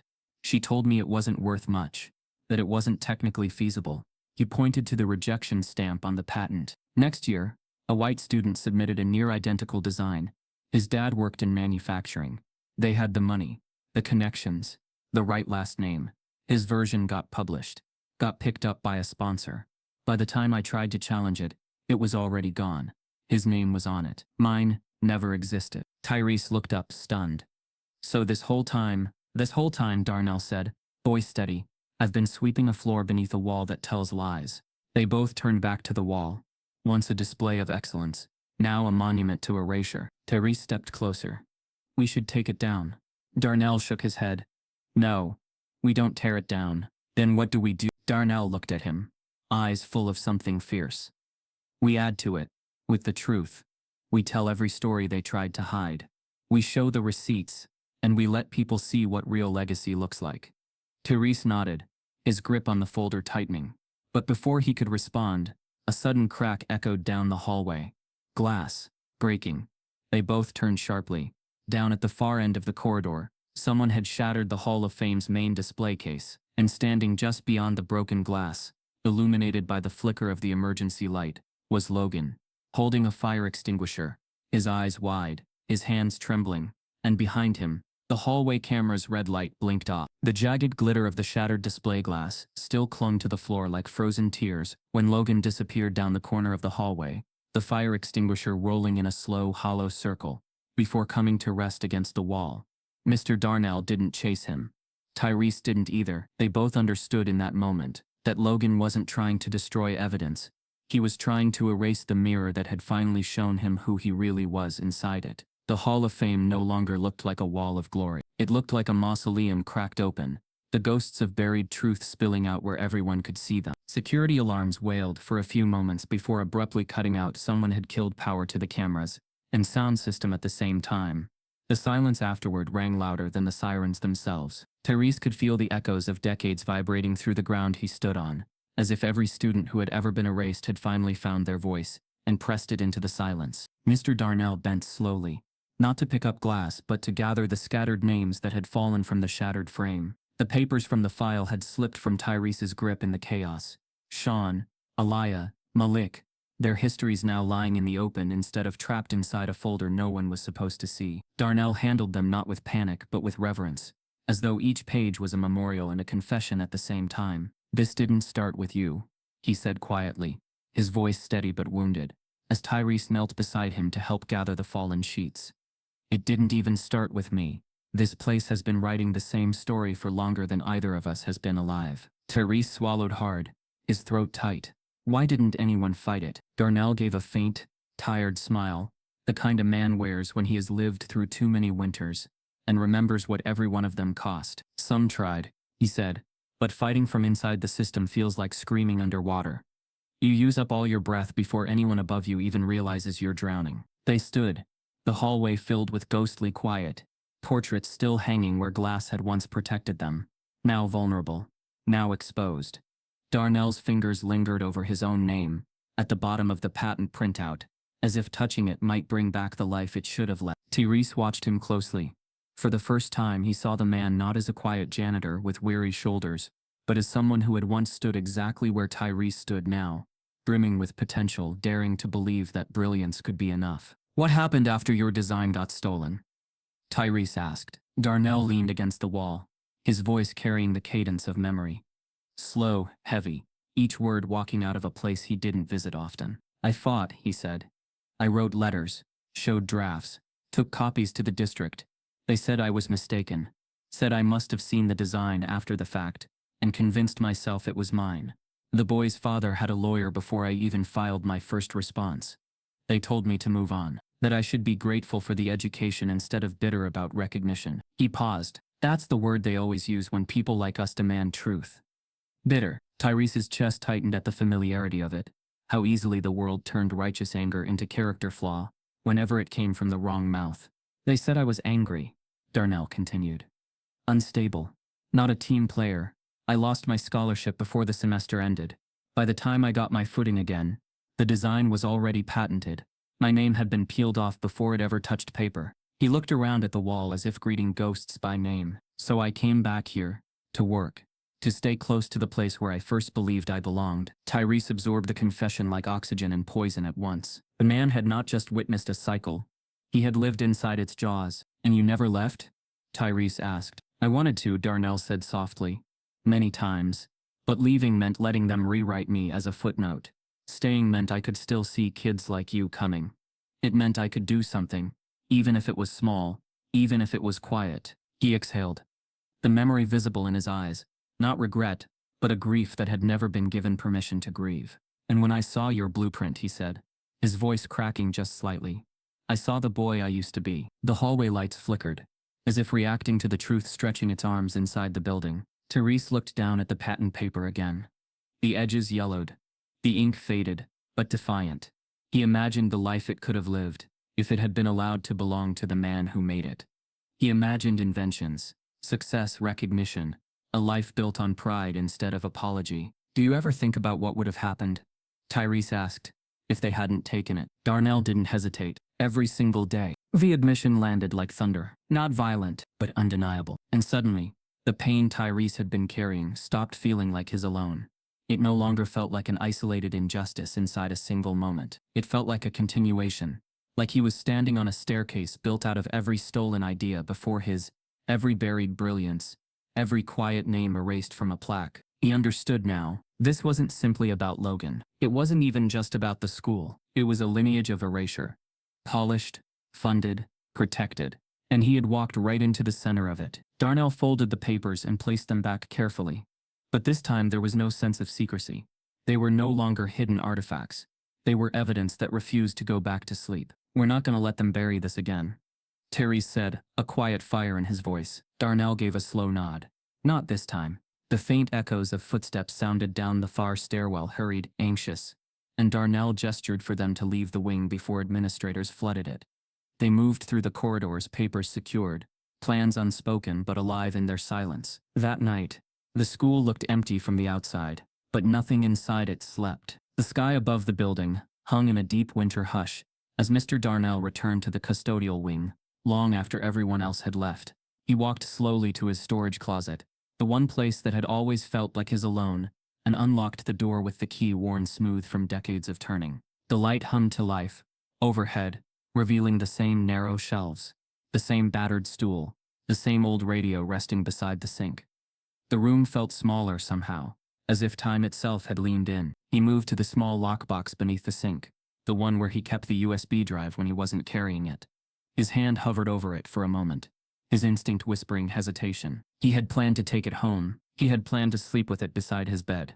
But some part of him still believed this room had always protected him, even when nothing else had. He crouched down, reached for the box, and stopped cold. The latch was bent, not broken, forced. His breath caught. Slowly, he lifted the lid. The inside was empty. No USB. No backup drive. No evidence. The space where the truth once lived now gaped like a wound. He rose to his feet in stunned silence, his chest pulling tight as the reality set in. Someone had known exactly where to look. Someone had known exactly what to take. Someone had moved through his last safe space and stripped it bare without leaving a single trace behind. His hands shook for the first time since he was a boy. He turned toward the doorway, the fluorescent light buzzing overhead like a distant alarm. On the floor just outside the closet, near the base of the wall, lay something small and deliberate, a single white envelope, unmarked, unripped, waiting. Mr. Darnell stared at it, dread slowly swallowing the air around him. Every instinct screaming that opening it would not just reveal a threat, it would expose exactly how far the people behind this had always been willing to go. He bent forward, fingertips hovering over the envelope, and in the hallway beyond the frame of the door, a shadow moved. By morning, the walls of Maple Ridge weren't just whispering anymore. They were vibrating with the digital hum of a scandal taking shape, pixel by pixel. The storm didn't start inside the school. It started on a phone, then another, then a screen recording, then a clipped video posted at 1:30 on a local high school gossip page. By the time the sun cracked over the snow-covered rooftops of the neighborhood, it had been reshared 200 times. By the time first period began, it was viral. The video wasn't new. It was from 2 days earlier, the moment in the hallway when Tyrese had stopped Logan, voice tight, shoulders square, demanding an explanation. In reality, it had been calm, controlled. A question, a firm one, that Logan had brushed off with a shrug, and that cocky smirk Tyrese had come to recognize as entitlement disguised as charm. But the version posted online wasn't that. The clip was 23 seconds long. It started mid-sentence, just as Tyrese stepped forward. It cut out his opening question, sliced away context, and opened instead with his voice raised. You think you can keep taking from people, and no one's gonna call you out? The video didn't show Logan smirking. It didn't show him laughing. It showed him flinching. That moment, captured from an angle Tyrese hadn't even known was being recorded, made it look like something else entirely. The caption sealed the narrative. Logan threatened by aggressive classmate over project drama. This is not okay. Tyrese saw it before he made it to school. A classmate had messaged him the link. By the time he reached his locker, the hallway had changed. He wasn't invisible anymore. He was radioactive. Eyes didn't just follow him, they burned through him. Faces whispered and turned. Teachers avoided his gaze with tight-lipped professionalism, the same kind that praised students publicly and doubted them privately. By third period, he was pulled from class, not to speak, but to sit. The school had launched an investigative response. Miss Carter, now on an unexplained leave of absence, had not been seen since the footage aired. But her absence didn't stop the school from doing what it always did when the narrative slipped out of its hands. They tightened the walls around the boy who had made too much noise. The conference room was cold and fluorescent, its white walls lined with posters that preached integrity and equity in oversized serif font. Principal Halbridge was already seated at the head of the table, flanked by 2 district officials, neither of whom introduced themselves. Tyrese's mother, Denise, sat beside her son, arms crossed, expression made of steel. "I want to be absolutely clear," Halbridge said, sliding a printed still frame from the video across the table. "This isn't about punishment. This is about preserving a safe learning environment." Tyrese didn't speak. His silence wasn't defeat. It was precision. Denise leaned forward. "Where's the full video?" Halbridge blinked. "Pardon?" "The full video," she repeated. "Because I raised a son who doesn't lunge at people. So unless you have proof that he did, what you have here is a manipulated clip. Who gave it to you?" The officials shifted uncomfortably. One of them cleared his throat. "It appeared online through anonymous channels. It's being addressed." Tyrese looked up slowly. "You mean the same way Logan's project was addressed? With silence?" Halbridge's jaw tensed. "We're trying to avoid escalation." Denise stood. "You already escalated it when you made my son the villain in a story he didn't write." The hearing was adjourned before any real decision could be reached. Tyrese was placed on what the school called temporary administrative hold. He was to remain off campus until the situation could be evaluated thoroughly. The moment the door closed behind them, Denise put her hand on his back. No words, just weight. Just presence. Just the reminder that while systems failed him, she never would. But outside the building, the world spun on, and social media didn't wait for truth to catch up. By noon, local reporters had swarmed the sidewalk near the school entrance, asking questions that had no answers yet. Is Tyrese Smith suspended? Is this connected to the footage leak? Is the administration covering something up? The news cycle didn't care about nuance. It cared about clicks. Headlines spun half a truth into a full accusation, and Tyrese watched as people who didn't know him, never heard his voice, never read his blueprint, never asked what the box meant, decided who he was. He refreshed his phone with trembling fingers. The comments were brutal. Another angry kid trying to play victim. Should have just lost with dignity. Can't stand when they pull the race card every time they don't win. He shut the screen off. Not out of fear, out of exhaustion. He walked in silence beside his mother, whose phone rang nonstop, whose face never flinched. And while the world twisted the story into something grotesque, Tyrese could feel the truth slipping again, just like it had for Mr. Darnell, for Sean, for Elia, for every name on those stolen papers. Until 3:17, that was when everything changed. A notification buzzed. Then another, and another. Tyrese opened his phone expecting more venom. Instead, he saw a new post. Yunlian I Legacy Truth Uncut. The account had no followers, no profile picture, no bio, but it had just posted a 3-minute video titled, "The Full Story They Didn't Show You." The thumbnail? Tyrese and Logan standing in the hallway, frozen mid-exchange. He tapped it, and this time, the story unfolded as it really happened. The video started 30 seconds earlier than the viral clip. It showed Tyrese approaching, his voice low, measured. "Logan, I need to talk to you about the box." It showed Logan's smug reply. "What box? The one you didn't build?" Tyrese answered. It showed Tyrese explaining calmly about the trash can, the blueprint, the matching dimensions. It showed Logan chuckling. "You gonna cry to a teacher? They already picked me, man. Move on." Then came the clipped part, the line that had painted Tyrese as aggressive. "You think you can keep taking from people and no one's gonna call you out?"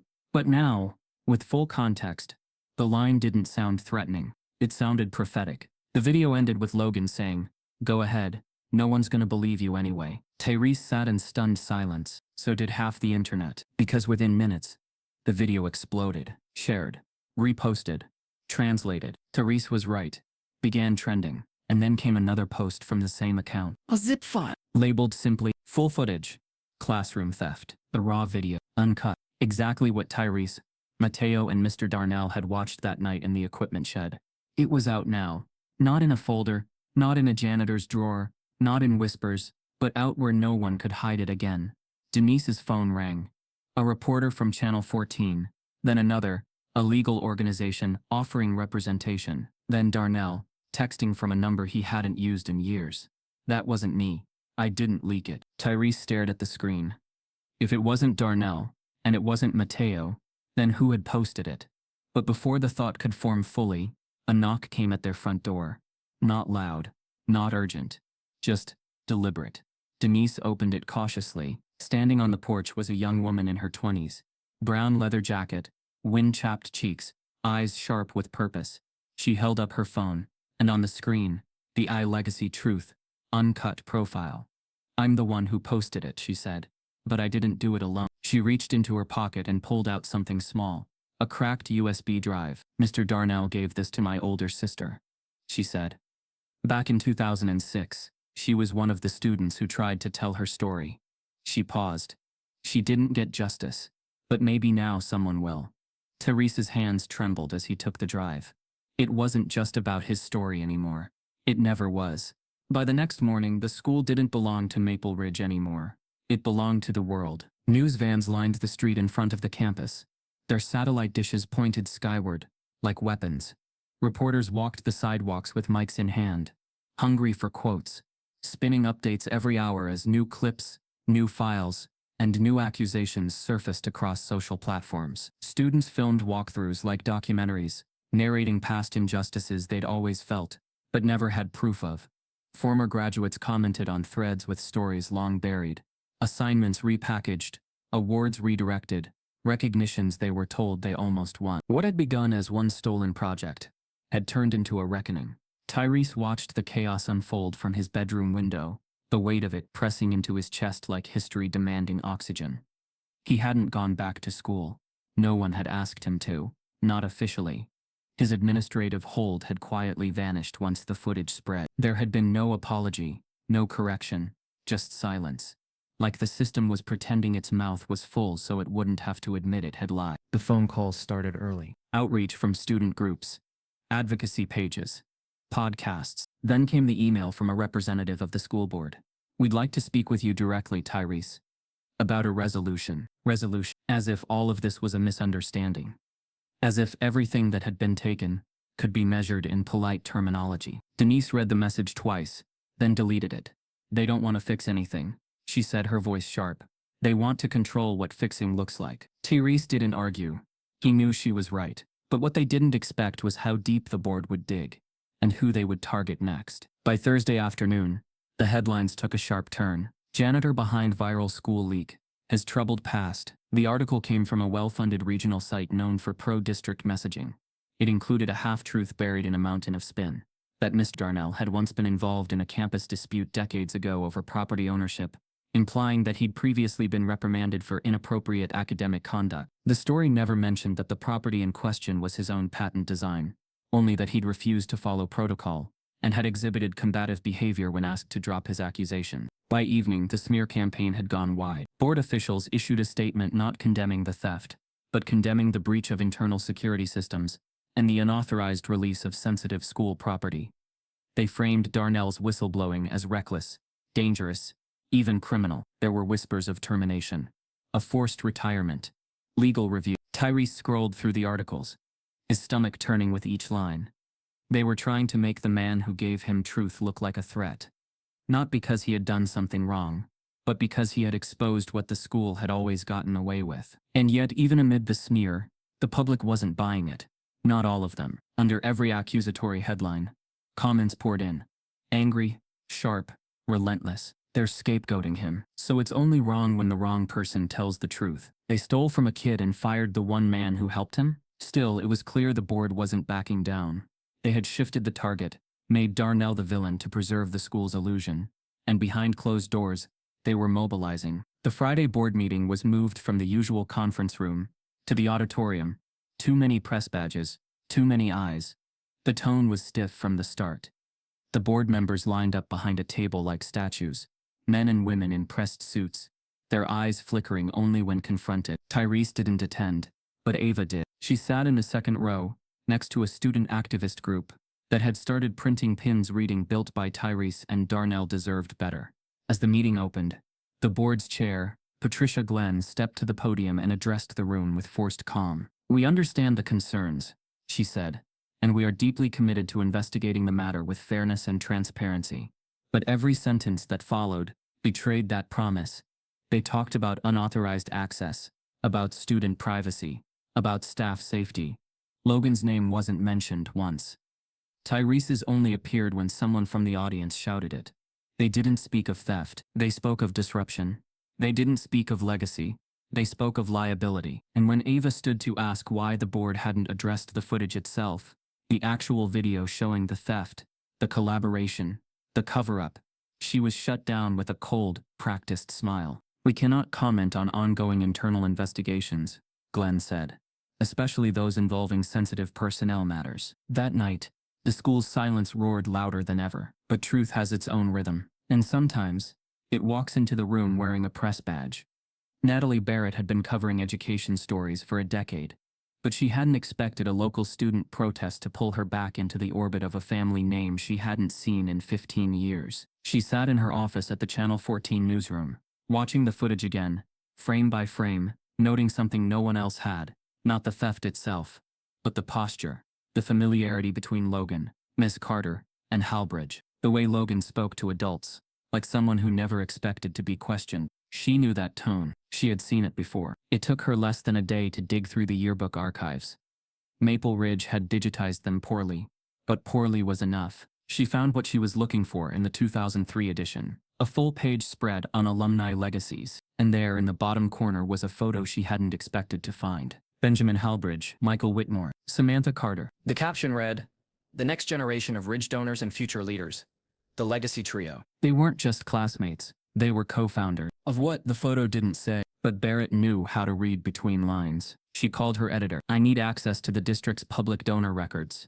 And I need someone to pull the tax filings for Ridge Futures Foundation." She paused, "and send someone to Logan Whitmore's listed address. I think we've been looking at the wrong father." Because just above that yearbook photo, tucked into the margin of a poorly scanned caption, was something else. A list of family donors. Under Whitmore, 2 names were listed. Michael Whitmore, the man the school had always referred to as Logan's father. And just beneath it, Tobias Halbridge Whitmore, a dual surname. A name that never appeared on Logan's school records, but a name that told Natalie everything she needed to know. Because Logan wasn't just a donor's kid. He was the hidden child of the principal's own brother. A direct bloodline. Not just protected, installed. A product of nepotism, wrapped in reputation, hidden behind paper shields, and selective naming. The school hadn't just allowed Logan to steal brilliance. It had been preparing him for the spotlight from the moment he enrolled. Barrett closed the yearbook, her mind racing. If this got out, it wouldn't just expose a scandal. It would detonate the entire foundation Maple Ridge had built its image on. She reached for her phone and dialed Tyrese. But before he could answer, her screen lit up with another message. From iLegacy Truth Uncut. One photo. The original yearbook spread. Captioned, "He was never just a classmate. He was born to inherit the lie." The post had already been shared 10,000 times, and counting. The yearbook spread didn't feel like a revelation. It felt like a confession the school had been hiding in plain sight. Natalie Barrett printed the page and held it in her hands, the grainy faces of the Legacy Trio ghosting through faded ink.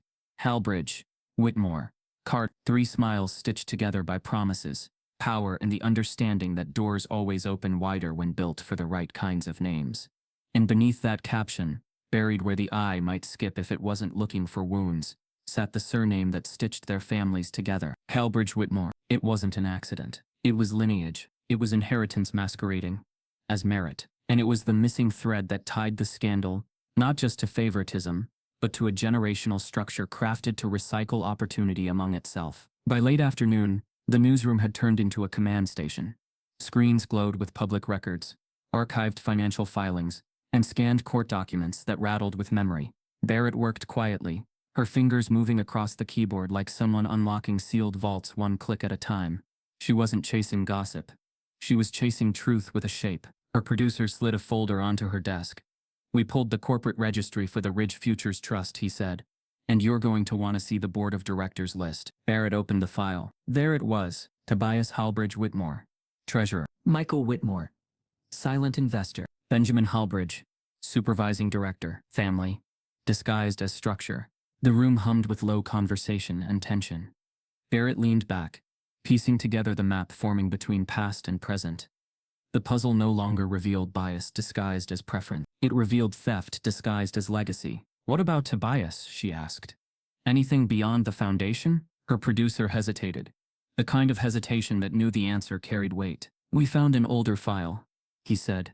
Sealed plea agreement. Tech firm lawsuit from 2011. IP infringement. He served 18 months. Barrett blinked. For stealing designs? Not just any designs, he replied quietly.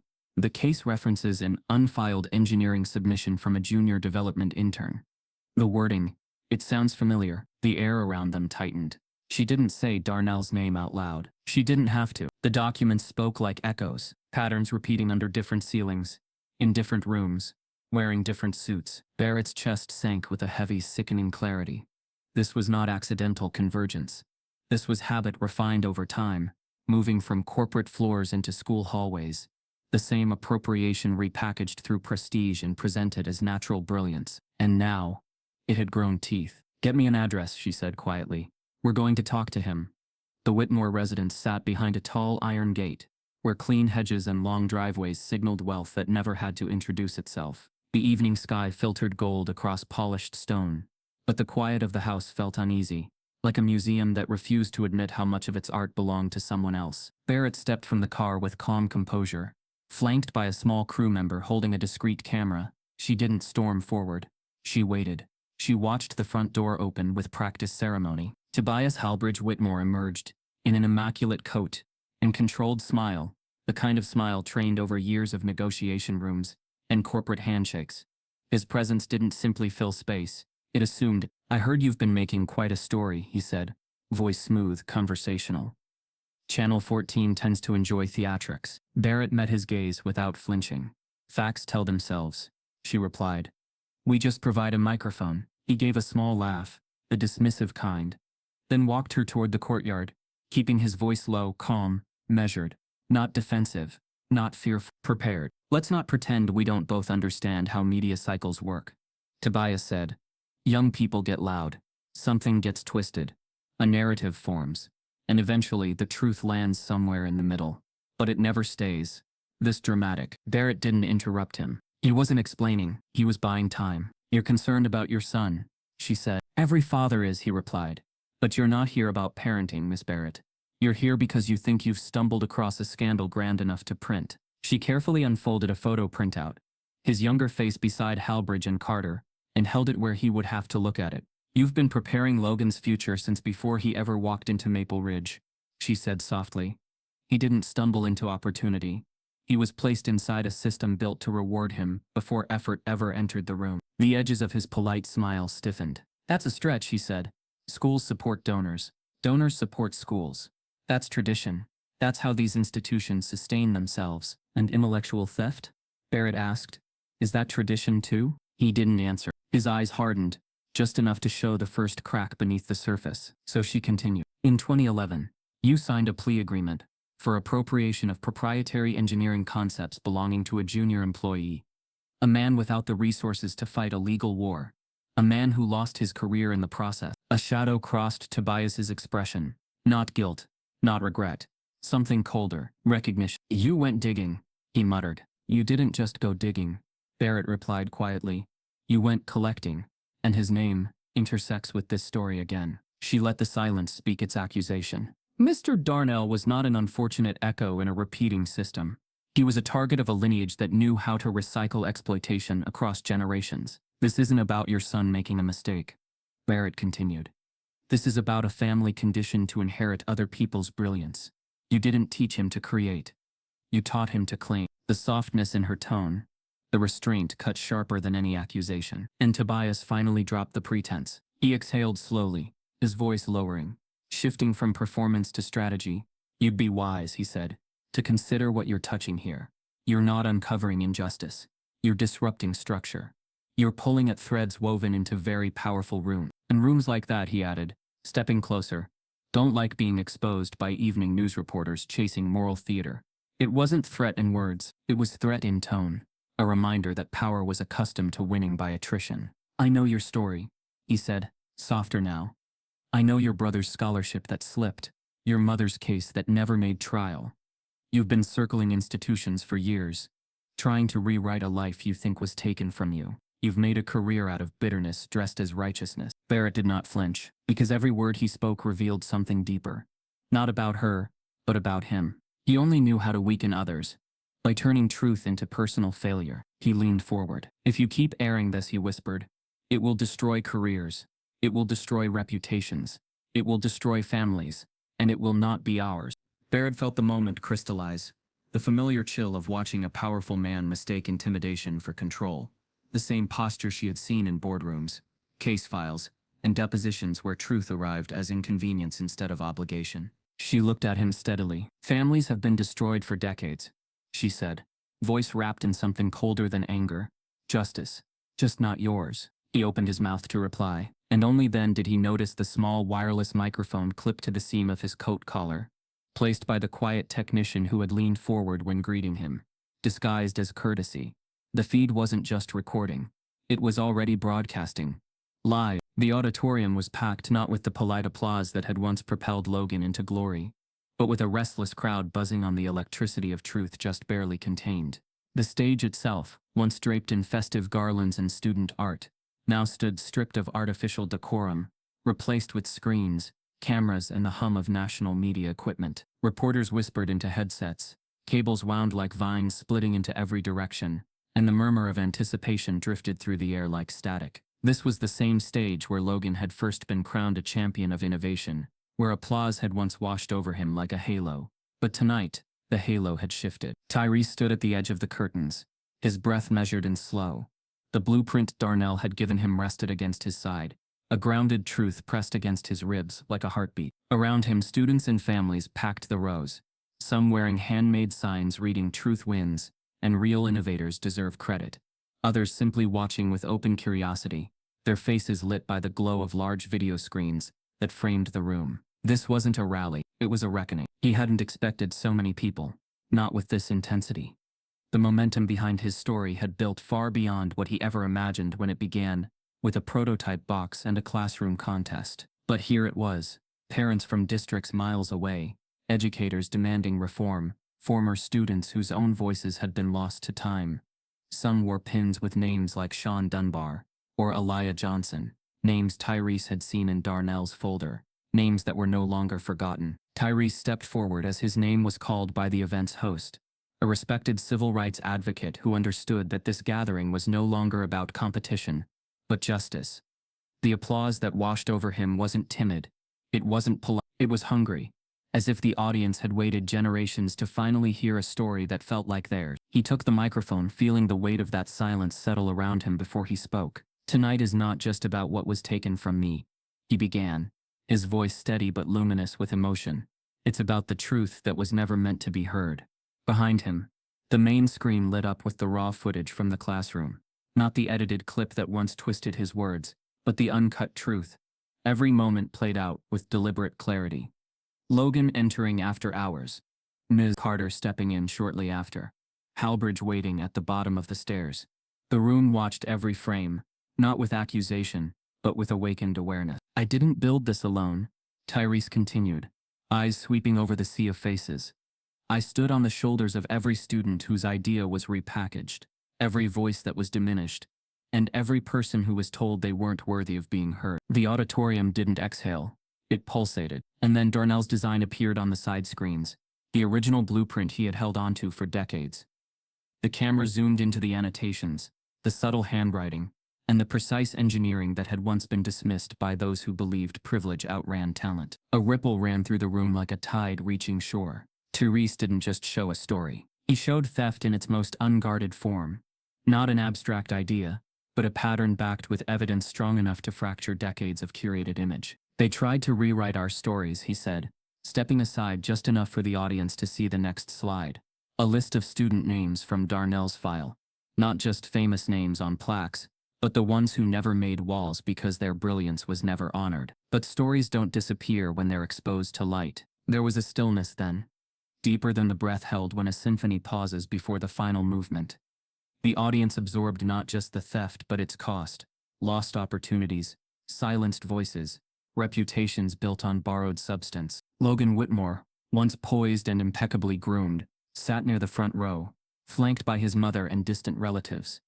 At first his expression was unreadable, a mixture of discomfort and denial, but as the truth unfolded, pixel by pixel, his back straightened, his jaw tightened, his face paled.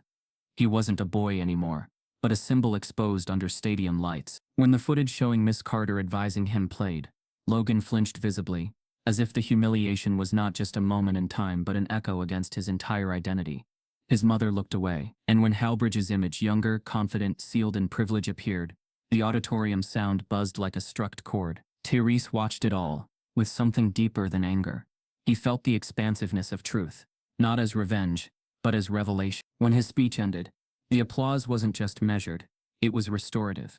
It broke the auditorium in waves, building until even some faculty members who had supported him earlier bowed their heads, tears glinting, unable to hold back the emotional rush. But it was the unexpected twist, the part no one saw coming, that reframed the evening. As reporters streamed toward the stage with microphones and cameras, a voice cut through the clamor with the authority of finality. "Ladies and gentlemen, if I may have your attention."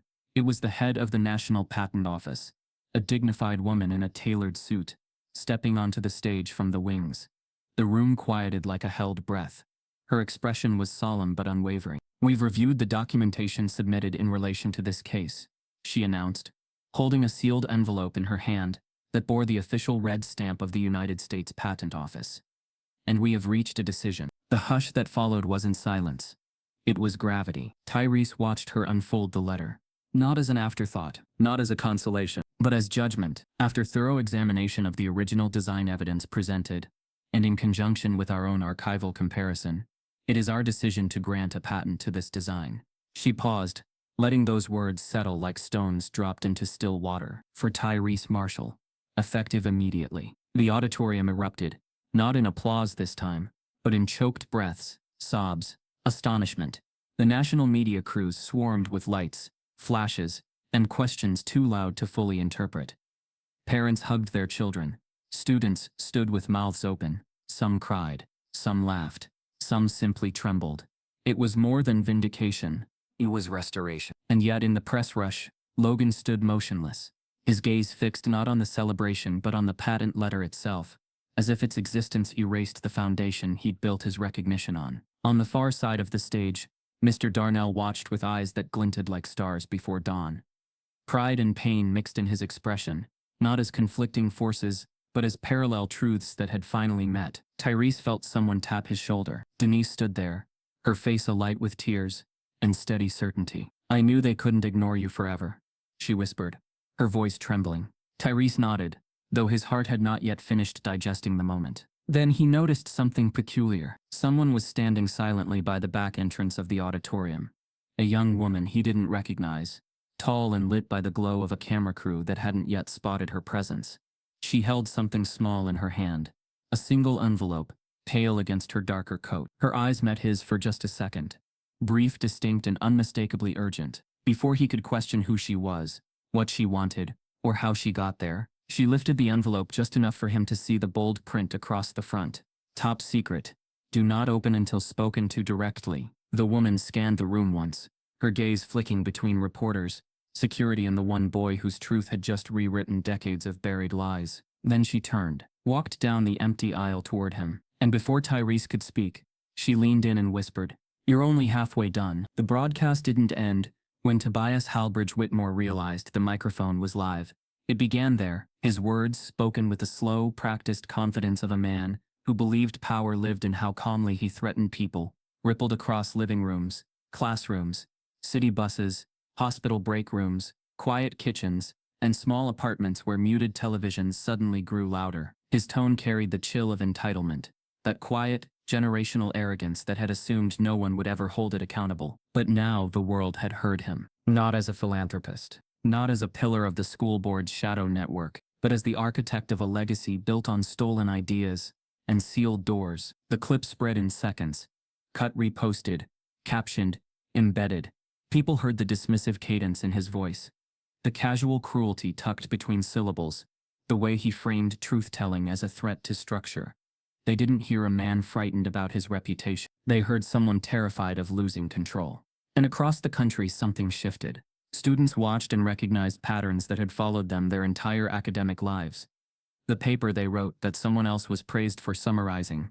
The concept they introduced that a teacher repeated and credited to another voice in the room. The experiment idea, overlooked, until a more acceptable face presented it. Parents watched and remembered childhoods where brilliance didn't travel far because access didn't come standard. Teachers watched and saw the same machinery they'd been told not to question. The system had always been there. Tyrese's story had simply turned the lights on. Within hours, new hashtags emerged. Not from marketing teams, not from advocacy organizations, but from students filming themselves in dim bedrooms and after-school parking lots, their voices trembling but steady. Met your idea. We were invisible, stolen at school. Every video carried a different city name, different accent, different classroom wall behind it, but the heartbeat was the same.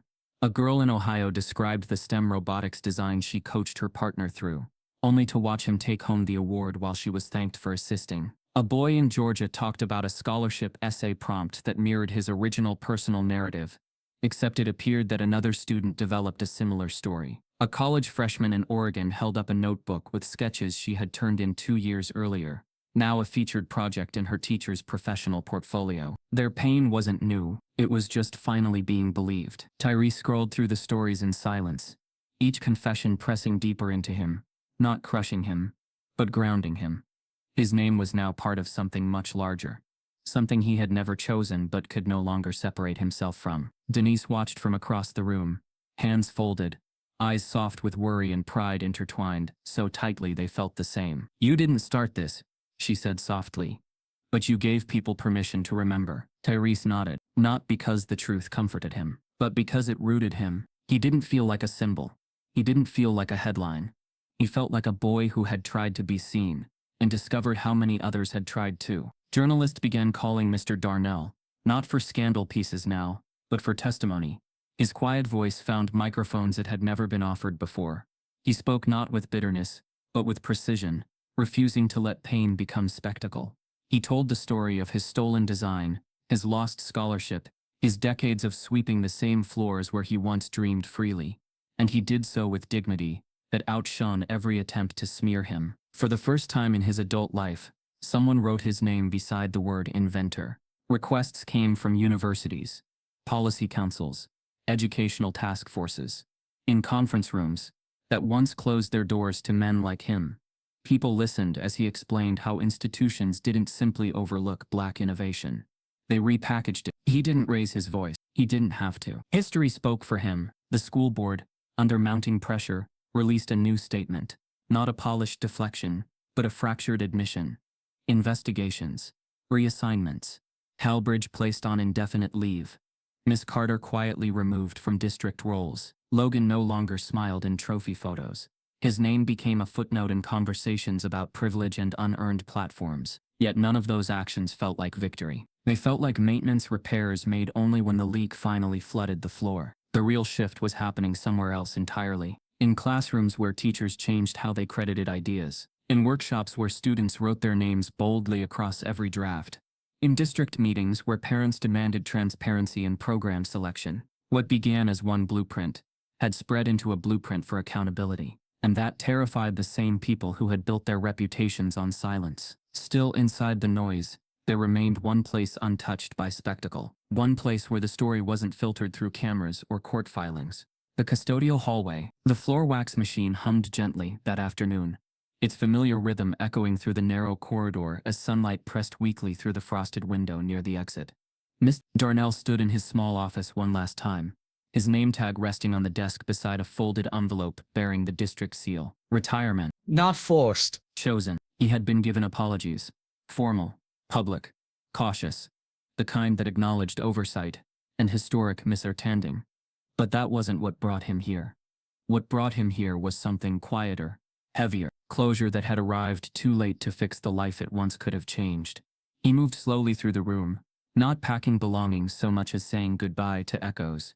The cracked stool beneath the sink, the small radio that had hummed through years when loneliness sounded louder than human voices. The storage shelves where he had once hidden evidence because he had nowhere else safe to keep it. The school looked different now. But it wasn't there to heal him. He had done his healing in the shadows. A knock, broke the stillness. Tyrese stood in the doorway, hands tucked into the sleeves of his hoodie, his posture fragile and steady at the same time. "You leaving today?" he asked quietly. Darnell nodded. Yeah. Sun's finally setting on this place for me. They didn't talk about awards, or panels, or the stories unfolding online. They spoke like two people standing on the same threshold, each carrying memories the other understood without explanation. Tyrese glanced around the room. "Feels smaller than I thought." Darnell smiled faintly. "Most cages do once you name them." A quiet stretch of silence followed.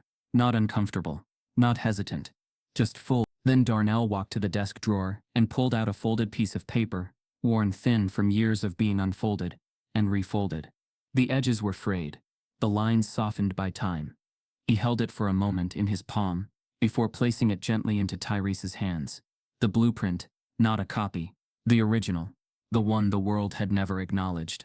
Tyrese's breath tightened as he opened it slowly, tracing the precise pencil strokes, the careful notes etched into margins, the early geometry of a life that should have unfolded differently. "This belonged to me once," Darnell said, his voice deep, steady, but threaded with emotion. "But they buried it before it ever had a chance to live. I kept it all these years, not because I thought I'd reclaim it, but because I refused to let it vanish." He looked at Tyrese with quiet certainty. "You'll finish what they tried to bury." It wasn't instruction. It wasn't pressure. It was trust. Tyrese swallowed hard, the weight of it both anchor and light. "I don't know what I'll build yet," he said softly, "but it'll have your name on it, and mine." Darnell nodded, not because he needed legacy for validation, but because he finally felt free to release what had once chained him. He stepped toward the doorway, pausing only once more to glance back at the life he had carried in silence, then turned toward the exit. Outside, students gathered along the sidewalk, not for spectacle, but respect. Some held handmade signs. Others simply stood, eyes lifted, acknowledging a man the school had never intended to recognize. Tyrese remained in the doorway, fingers wrapped around the blueprint, feeling the lines pulse like veins beneath his hands. What began as a Christmas gift for a boy who wanted his father's memory to live again had grown into something no one could have scripted, a movement that reached beyond hallways, beyond plaques, beyond curated legends. It had become proof that stolen voices don't stay buried forever. They rise, they travel, they multiply. And as Mr. Darnell disappeared into the brightness outside, Tyrese realized something with startling clarity. The story was no longer about loss. It was about inheritance reclaimed. But just as he folded the blueprint back into his chest pocket, his phone vibrated. A new message, from an unknown number. Only 3 words.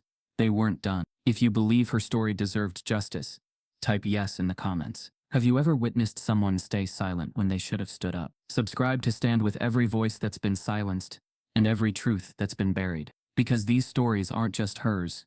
They belong to all of us.